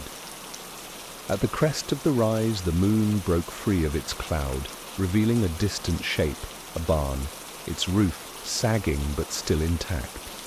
Shelter, a chance. I hurled myself toward it, stumbling through the grass. Behind me, the pounding grew louder, closer, the figure's presence pressing against my back like a weight. I reached the barn doors and shoved them open. The hinges screamed, but the gap was wide enough to squeeze through. I slammed them shut behind me, chest heaving. Inside, the air reeked of hay and rot. My torch flickered back to life, revealing rusted tools, broken ladders, cobwebs spanning the rafters. I collapsed against a beam, finally letting my body fold, gasping, trembling. The knocking had stopped. The barn lay still. My heartbeat began to slow. Relief, fragile and thin, whispered through me. I had escaped, for now. But as the silence deepened, I realized the knocking had not vanished. It had only moved, because with every frantic beat of my heart, the sound echoed back from within my own chest. I pressed my palm against my chest, praying the rhythm was only panic. But the beat beneath my skin was not my own. It struck too slow, too deliberate, an echo of the farmhouse's knock, living inside me now. The barn loomed around me, heavy with silence. Dust drifted through the torch beam, each speck hanging too long in the air. I staggered toward the doors, desperate to flee, but froze as the wood shivered under my touch. 3 knocks from the inside. I stumbled back, torch shaking, The sound came again, but not from the door this time. From the beams overhead, from the walls, from the rafters themselves. The whole barn had joined the rhythm, its bones keeping time with the pulse in my chest. I spun, searching for escape. The ladder to the loft leaned broken against the wall, its top lost in shadow. As I lifted the light, my heart nearly stopped. The figure was there, perched in the rafters, straw hat bent low, arms dangling like ropes. It tilted its faceless head, listening, as though my heartbeat was the only sound it needed. The knocks thundered in my chest, each one louder, sharper, until it drowned my breath. And then, in the silence between beats, I felt it lean closer. The next heartbeat was not mine. The lighthouse had been dark for decades, its great lamp shattered by storms, its tower leaning against the wind like an old sentinel. I had seen it countless times from the shore, a ruin perched high above the waves, but tonight I climbed the cliff path to stand inside its bones. The sea was restless below, black water crashing against the rocks, spray rising like smoke. Each step up the narrow path felt heavier, the wind tugging at my coat as though warning me away. But curiosity is a tide of its own. It pulled me upward until I stood at the base of the tower. The iron door hung crooked on its hinges. I pushed it open and the sea's roar dulled into a hollow stillness.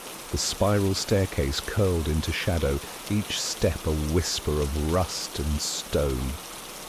At first the only sound was my own breath, my own boots on the steps. Then faintly, from high above, I heard it. A low, deliberate clang, metal striking metal, echoing down the hollow shaft of the lighthouse, like someone was walking in circles at the top, waiting. The clang echoed again, a hollow note that shivered down the stairwell and settled in my bones. I froze halfway up the first flight, my hand gripping the iron rail. Wind pressed faintly through cracks in the tower, but no gust could have made that sound. It was too measured, too human. I tilted the torch upward, its weak beam lost in the spiral above. The stairs wound tightly, vanishing into shadow as though the tower had no end. My chest rose and fell in shallow breaths. "Probably loose metal," I whispered, though my voice trembled. "Rust, that's all." But the clang came again, sharper this time, accompanied by the faint scuff of a foot against stone. My skin prickled. It wasn't rust moving in the wind, it was footsteps. I forced myself higher, each step groaning under my weight. The air thickened as I climbed, carrying the brine of the sea and something sharper beneath it, like burnt oil. The clang grew louder, then ceased altogether, as if whoever made it had paused to listen. I stopped too. Silence stretched thick and endless. My pulse thundered in my ears. I turned my torch downward, reassuring myself the door at the bottom still gaped open, the faint glint of moonlight spilling through. Escape was still there if I chose it. But curiosity, or foolishness, drove me upward again. The staircase narrowed as I neared the mid-level, the rails slick with salt. My torch caught on the walls, old graffiti scrawled in soot, initials carved deep into stone, dates so faded they barely remained. People had been here long after the light had gone out. Then another sound broke the silence. Not a clang this time, a hum, low, tuneless, rising from somewhere above. It wound down the stairwell like smoke, curling around me, so faint I might have mistaken it for the sea. But it was too steady, too intent. A voice. I froze again, heart hammering. The hum wavered, almost faltering into words, though I couldn't make them out. My legs wanted to turn, to rush down the steps and out into the salt wind. But my hand held the rail, and my body carried me higher. The hum stopped as suddenly as it had begun. From directly above me came a new sound, the slow scrape of something heavy dragged across stone. The tower was no longer empty. The scrape lingered in the air, low and drawn out, as though something immense was being dragged across stone. It sent a shudder through the spiral staircase, vibrating under my boots. I clutched the rail tighter, my torch beam quivering against the wall. For a moment, nothing followed, only the hollow silence of the tower. I thought perhaps the sea's roar had fooled me, that the waves striking the cliff had thrown echoes upward. I nearly convinced myself. Then it came again, a heavier drag this time, punctuated by a metallic clang, like chains dropping against stone. I jerked the torch upward, but the beam dissolved into the dark curve above. The sound repeated, closer now, carrying weight in its rhythm. The staircase groaned under me as I climbed. My breath came ragged, the echo of each step mocking me. Every few seconds the scrape resumed, always just ahead, as if the source was retreating, but never far enough to vanish. At the mid-level landing I paused. The air was thicker here, reeking of salt and oil. A rusted door leaned half open, revealing a small chamber where keepers once slept. My torch beams swept across bunks rotted to splinters, their sheets long since devoured by damp. The hum began again, curling from the darkness within. It was clearer now, not a melody, but a repetition of 3 notes rising and falling with eerie patience. My skin tightened. It wasn't random, it was deliberate. Someone or something was humming a tune it wanted me to hear. I stepped back into the stairwell, rattling, and the hum ceased instantly. The scrape resumed above, heavier, faster, as though it had grown impatient with my pause. I climbed faster, shoes slapping the iron steps, torch beam bouncing wildly. The staircase narrowed, its walls sweating salt, droplets gleaming like tears. My throat burned from the climb, from the thick air, from fear, clawing at me. The next clang came so loud it rattled the rail beneath my hand. I cried out, nearly losing my grip, torch beams swinging downward. For one horrifying second, I saw movement below. A shadow shifted at the base of the stairwell, blocking the faint moonlight through the open door. It was tall, impossibly so, its shoulders hunched to fit within the frame. Though my light trembled against the stone, I knew it was watching me climb. I turned upward in panic. The scrape was above, the shadow below. I was trapped between them. The hum began again, this time from both directions, low, patient, and horribly in tune. The sound filled the tower, vibrating in my chest, in the stone, in the iron beneath my feet. My torch sputtered, flickered, and the darkness pressed tighter. I climbed faster, lungs tearing, legs trembling. The spiral narrowed to a suffocating coil. At last the stairs opened onto the final landing.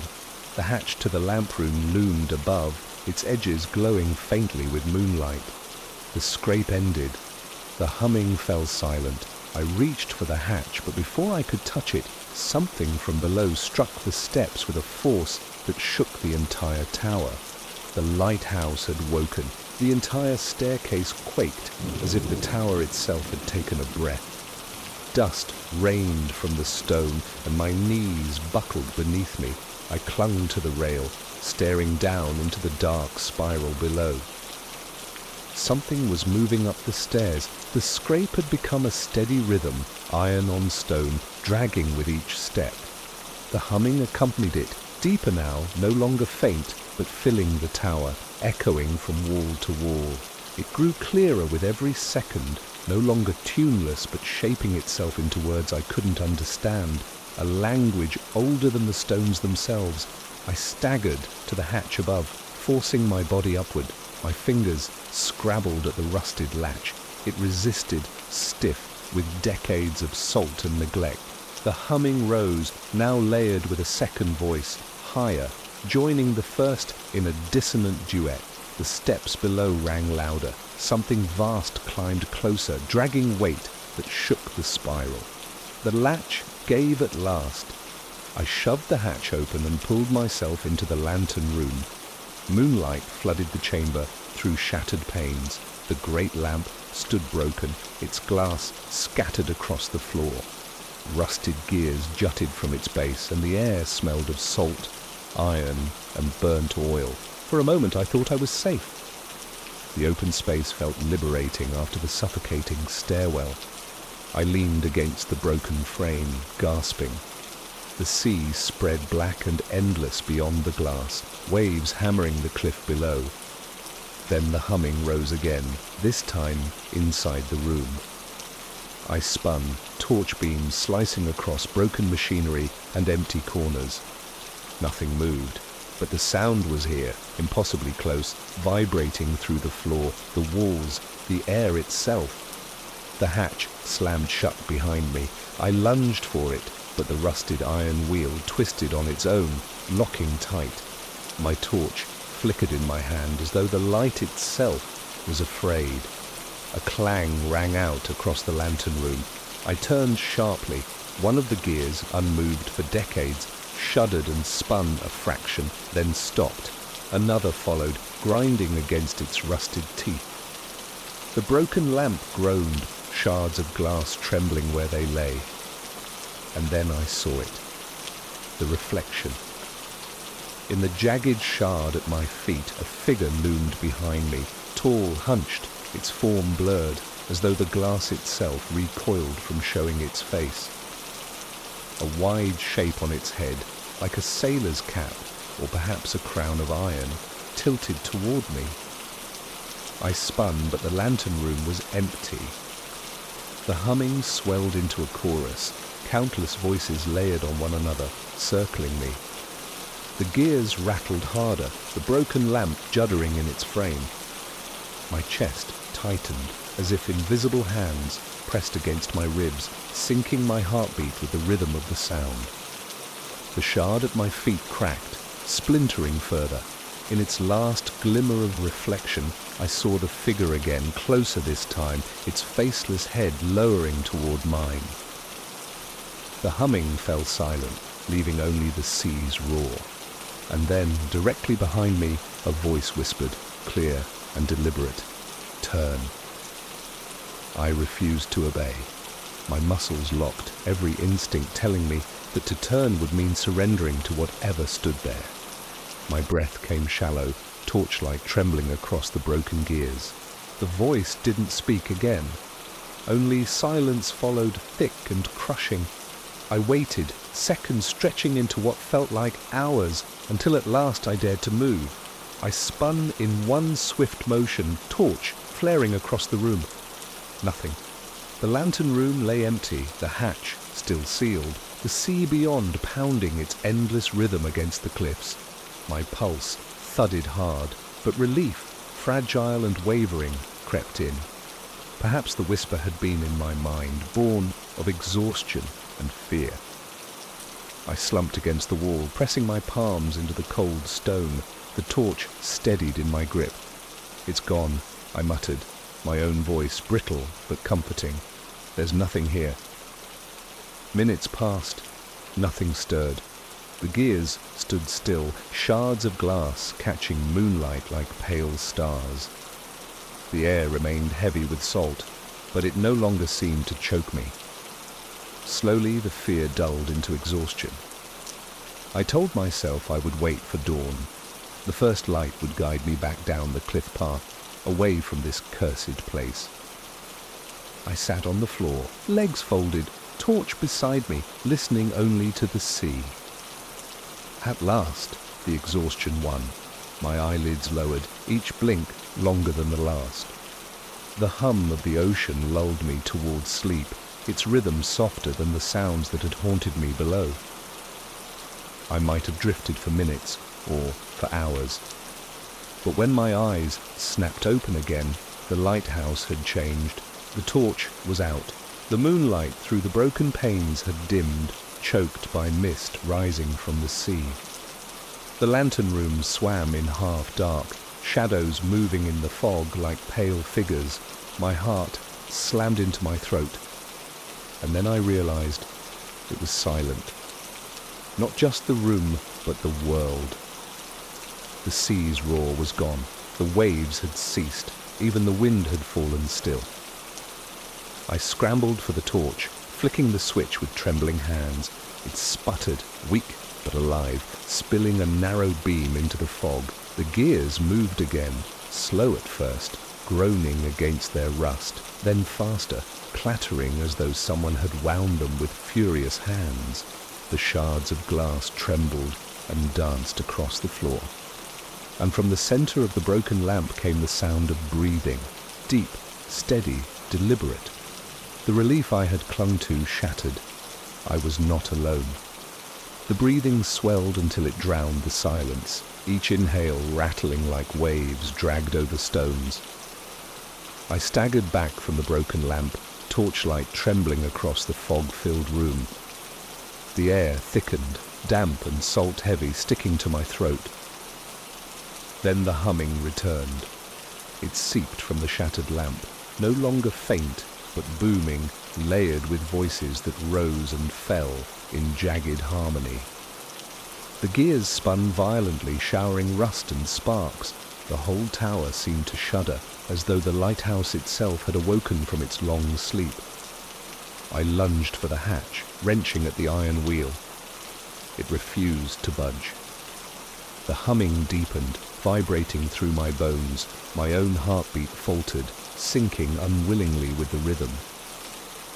Behind me, glass crunched. I turned, torch beam slicing through the mist. The figure stood within the lamp's hollow. It was tall, impossibly so, its shoulders hunched beneath the cracked dome. A sailor's cap, or something like it, clung to its faceless head, tilted at a grotesque angle. Its body rippled as though made of seaweed and shadow woven together. One arm dragged a chain that screeched across the stone. The humming stopped. In the silence, the figure raised its head. A single knock thundered through the chamber, not from its hand, not from the walls, but from inside my chest. My heart lurched, slamming against my ribs in perfect time with it. "No," I gasped, clutching my chest. The figure tilted its head as if amused, then stepped forward. The floor groaned with its weight, the mist curling around its legs like surf. I hurled my bag at it, desperate, the torch beam shaking wildly. The bag passed through, scattering mist, striking the far wall with a useless thud.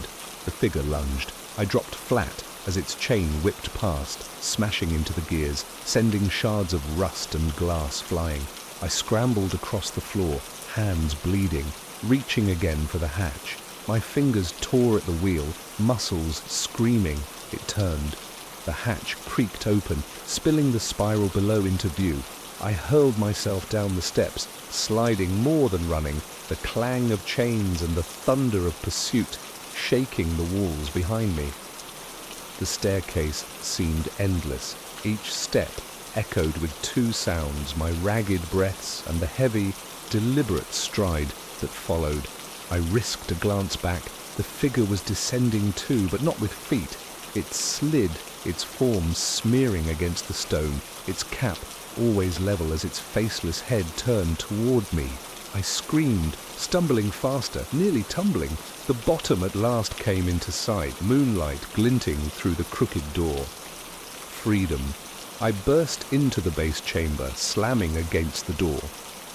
It resisted once, then swung wide. The sea's roar returned instantly, crashing against the cliffs. The sudden sound almost deafened me. I staggered out into the night, the wind tearing at my clothes. Behind me the lighthouse shuddered, its broken lamp flared with unnatural light, spilling through shattered panes. For a moment the beams swept across the waves like it had never died. The sea glowed pale under its gaze, and the mist surged outward. The figure did not follow, but the humming carried on the wind, low and steady, drifting across the cliffs as I stumbled down the path. I dared not look back. The beams swept the sea again, and I knew the lighthouse had claimed me in some way. The rhythm of its knock still thudded faintly in my chest, my heart unwilling to break free. I was alive, but I had not escaped. The path down the cliff twisted beneath me, slick with mist. I clung to the rocks, breath shallow, every step a stumble. Behind, the lighthouse loomed tall and crooked, its shattered lamp burning with a light that should not exist. The beams swept slowly across the waves, then across the land, pale and searching. Each time it passed over me, my chest tightened, the rhythm of my heart staggering into sync with it. I pressed a hand against my ribs. The beat inside was no longer mine alone. It had grown heavier, slower, knocking like a signal from the tower itself. The wind howled, carrying with it the faint echo of the humming. It followed me down the path, low and patient, a song I could never quite forget. At last, I reached the base of the cliff where the rocks met the restless sea. I turned once, just to prove to myself it was over. The beam swept again, and in its pale glow I saw the figure. Not in the tower, not on the stairs, but at the edge of the cliff, its cap tilted, its faceless head turned toward me. The chain dragged at its side, sparking faintly against the stone. The knock inside my chest thundered in reply. The lighthouse had let me go, but only far enough for its keeper to follow. The hotel was the kind of place that should not still have guests. Its carpets were worn thin, its wallpaper yellowed, its chandeliers dulled with dust. Yet it stood proudly in the middle of town, its neon sign buzzing faintly against the night. I checked in because the storm had stranded me and I needed somewhere, anywhere, to stay. The clerk gave me a brass key with a faded tag, room 6. His smile lingered too long as he handed it over, though he said nothing more. I climbed the stairs, luggage dragging at my side, counting the numbers as I passed. 2A, 4A, 5A. The hallway ended in a blank wall where 6A should have been. I turned back, certain I had missed it. But when I looked again, a door stood where the wall had been, a black number painted on its frame, 6A. The key fit smoothly. The lock turned with a satisfying click. Inside, the room was ordinary, too ordinary.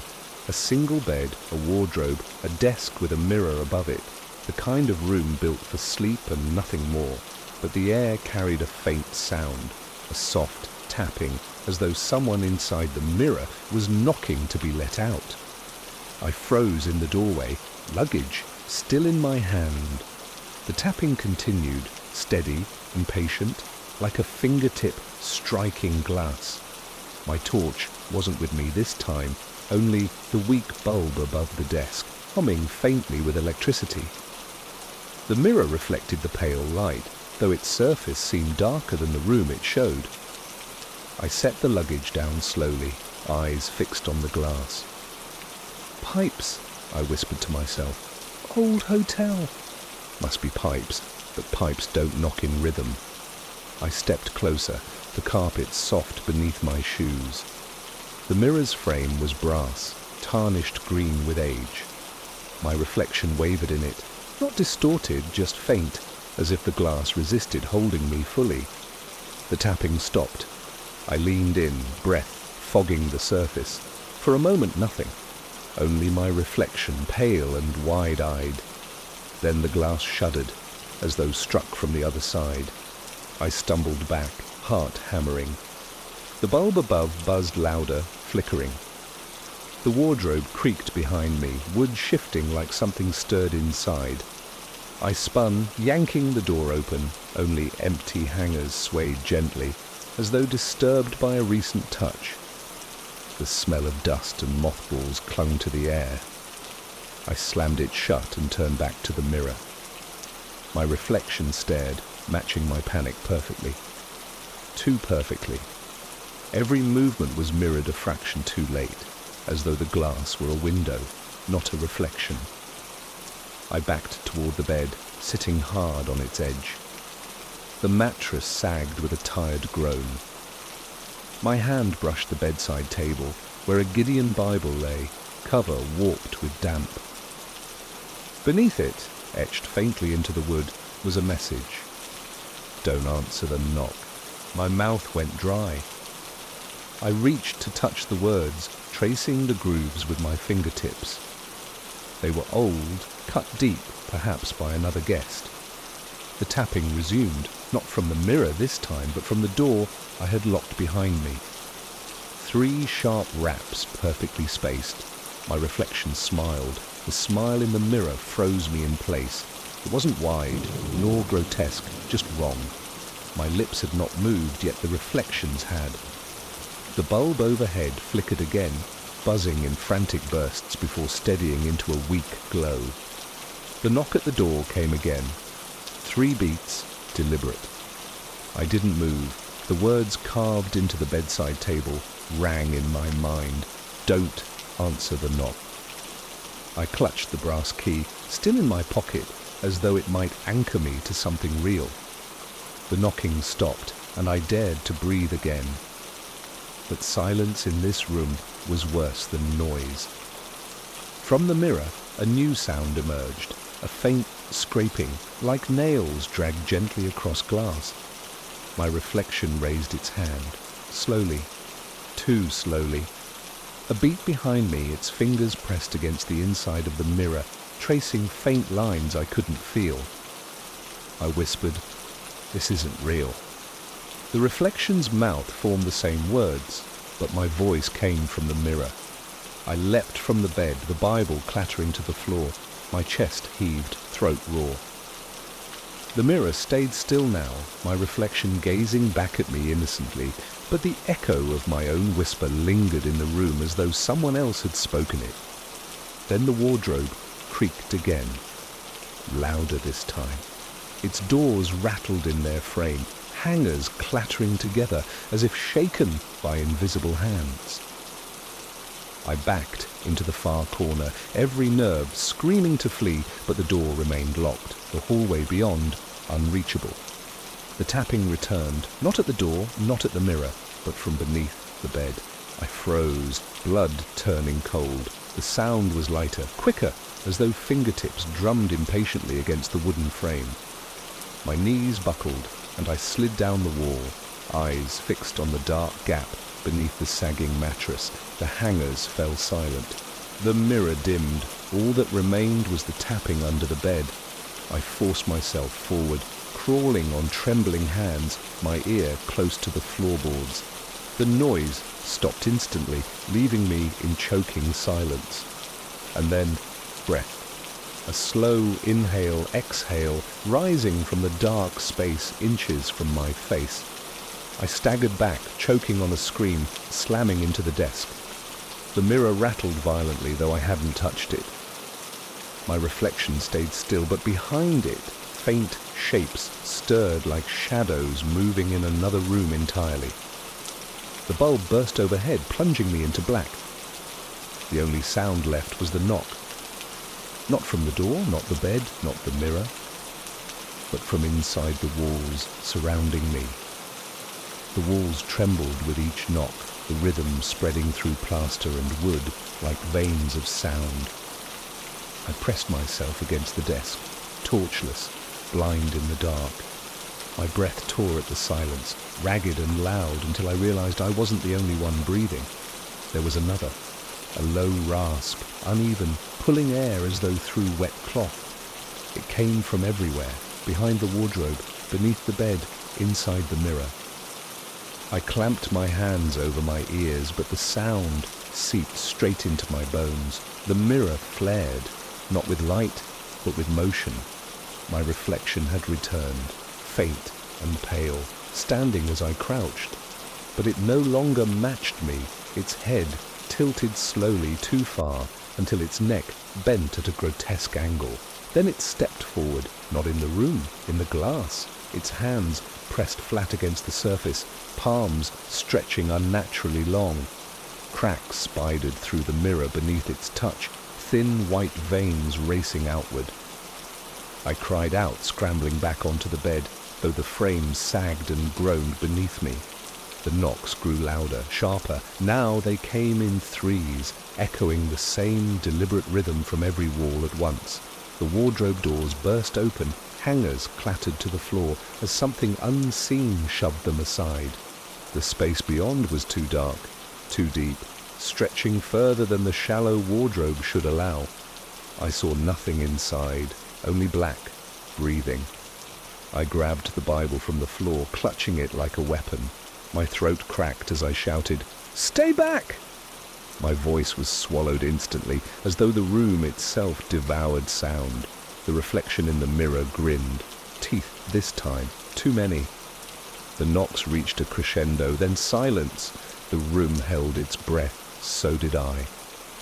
And then, from beneath the bed, a hand emerged, thin, grey, fingers too long, nails tapping against the floorboards as it crawled outward. Another followed, pulling with sickening patience.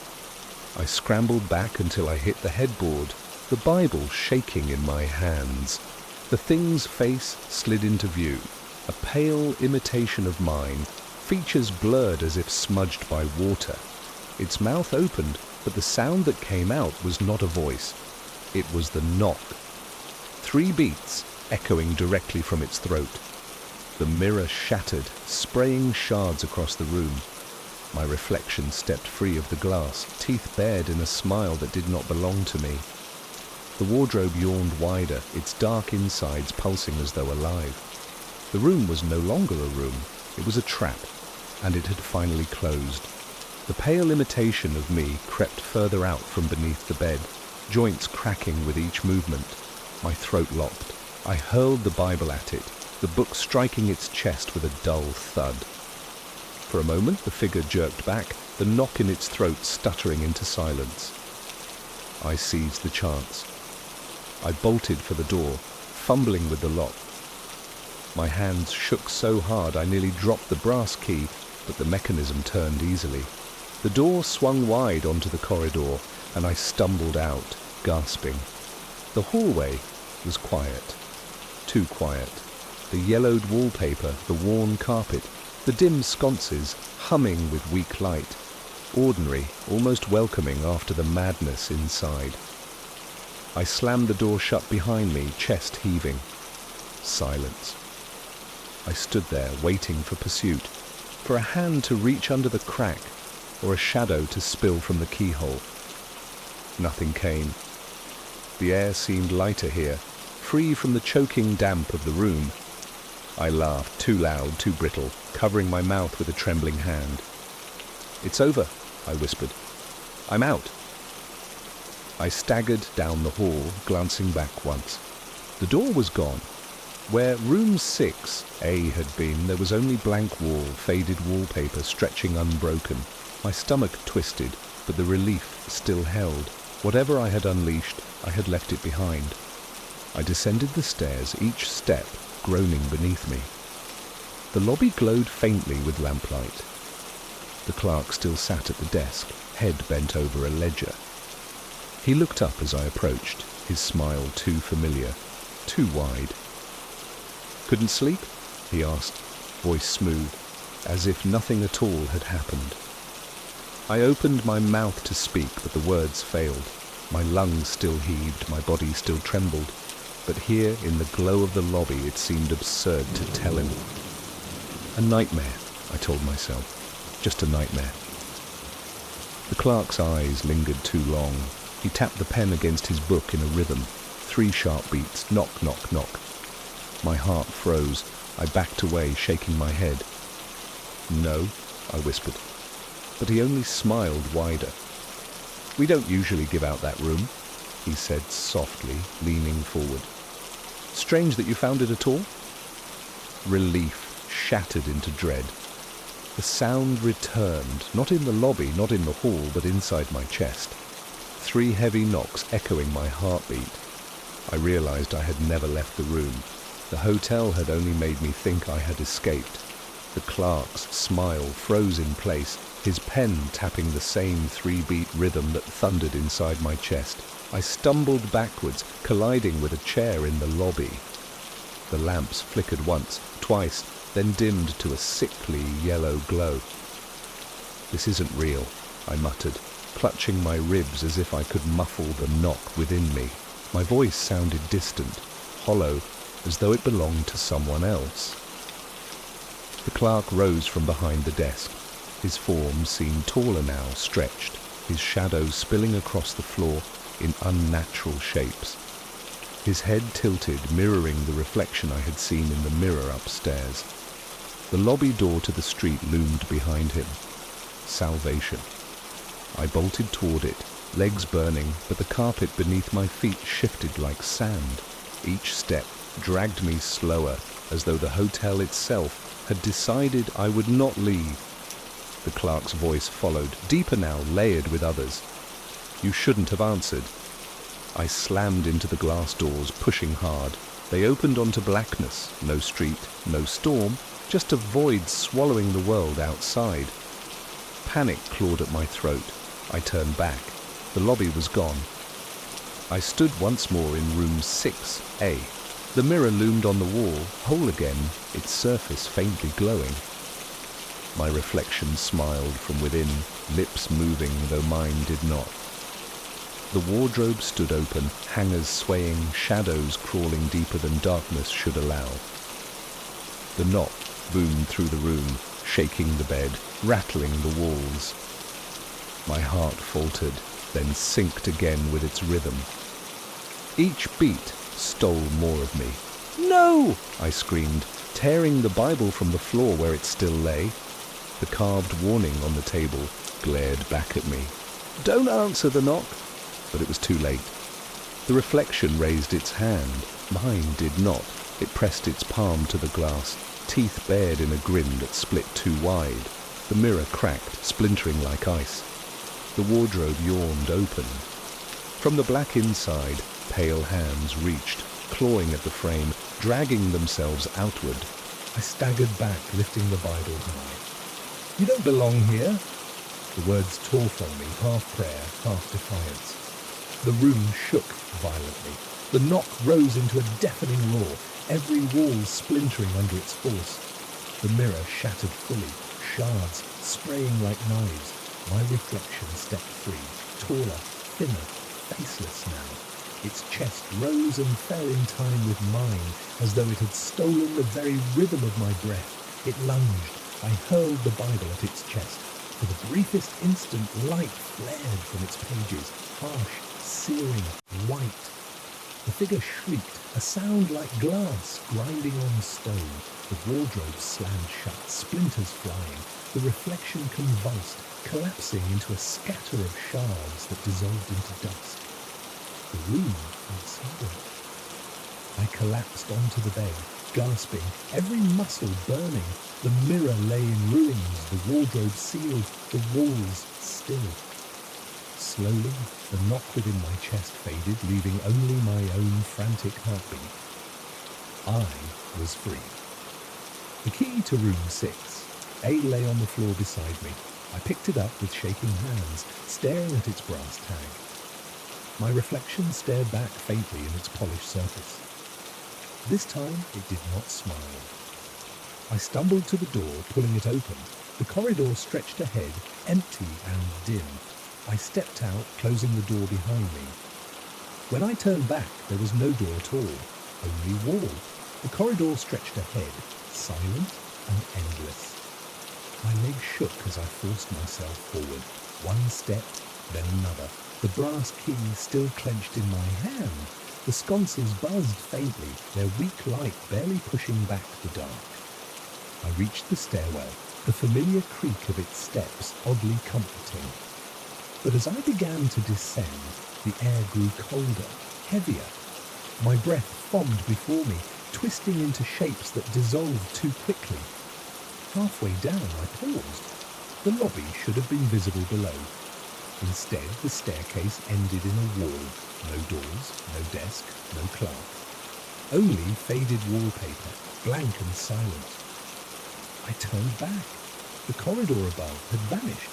In its place stood a single door. Black numbers painted on its frame. 6A. My chest tightened. I staggered back, shaking my head. No, I left. The key in my hand felt heavier now, its brass colder, biting into my palm. The knock came again, 3 beats, deliberate, echoing through the stairwell, though there was no place for the sound to come from. The walls vibrated with it, the floor trembled. I looked down. The shadow of a figure stretched across the wall opposite the door. Tall, thin, faceless. Its hand raised, poised to knock again. I closed my eyes, clutching the key, as the sound thundered through my chest once more. I had never left the room, and perhaps I never would.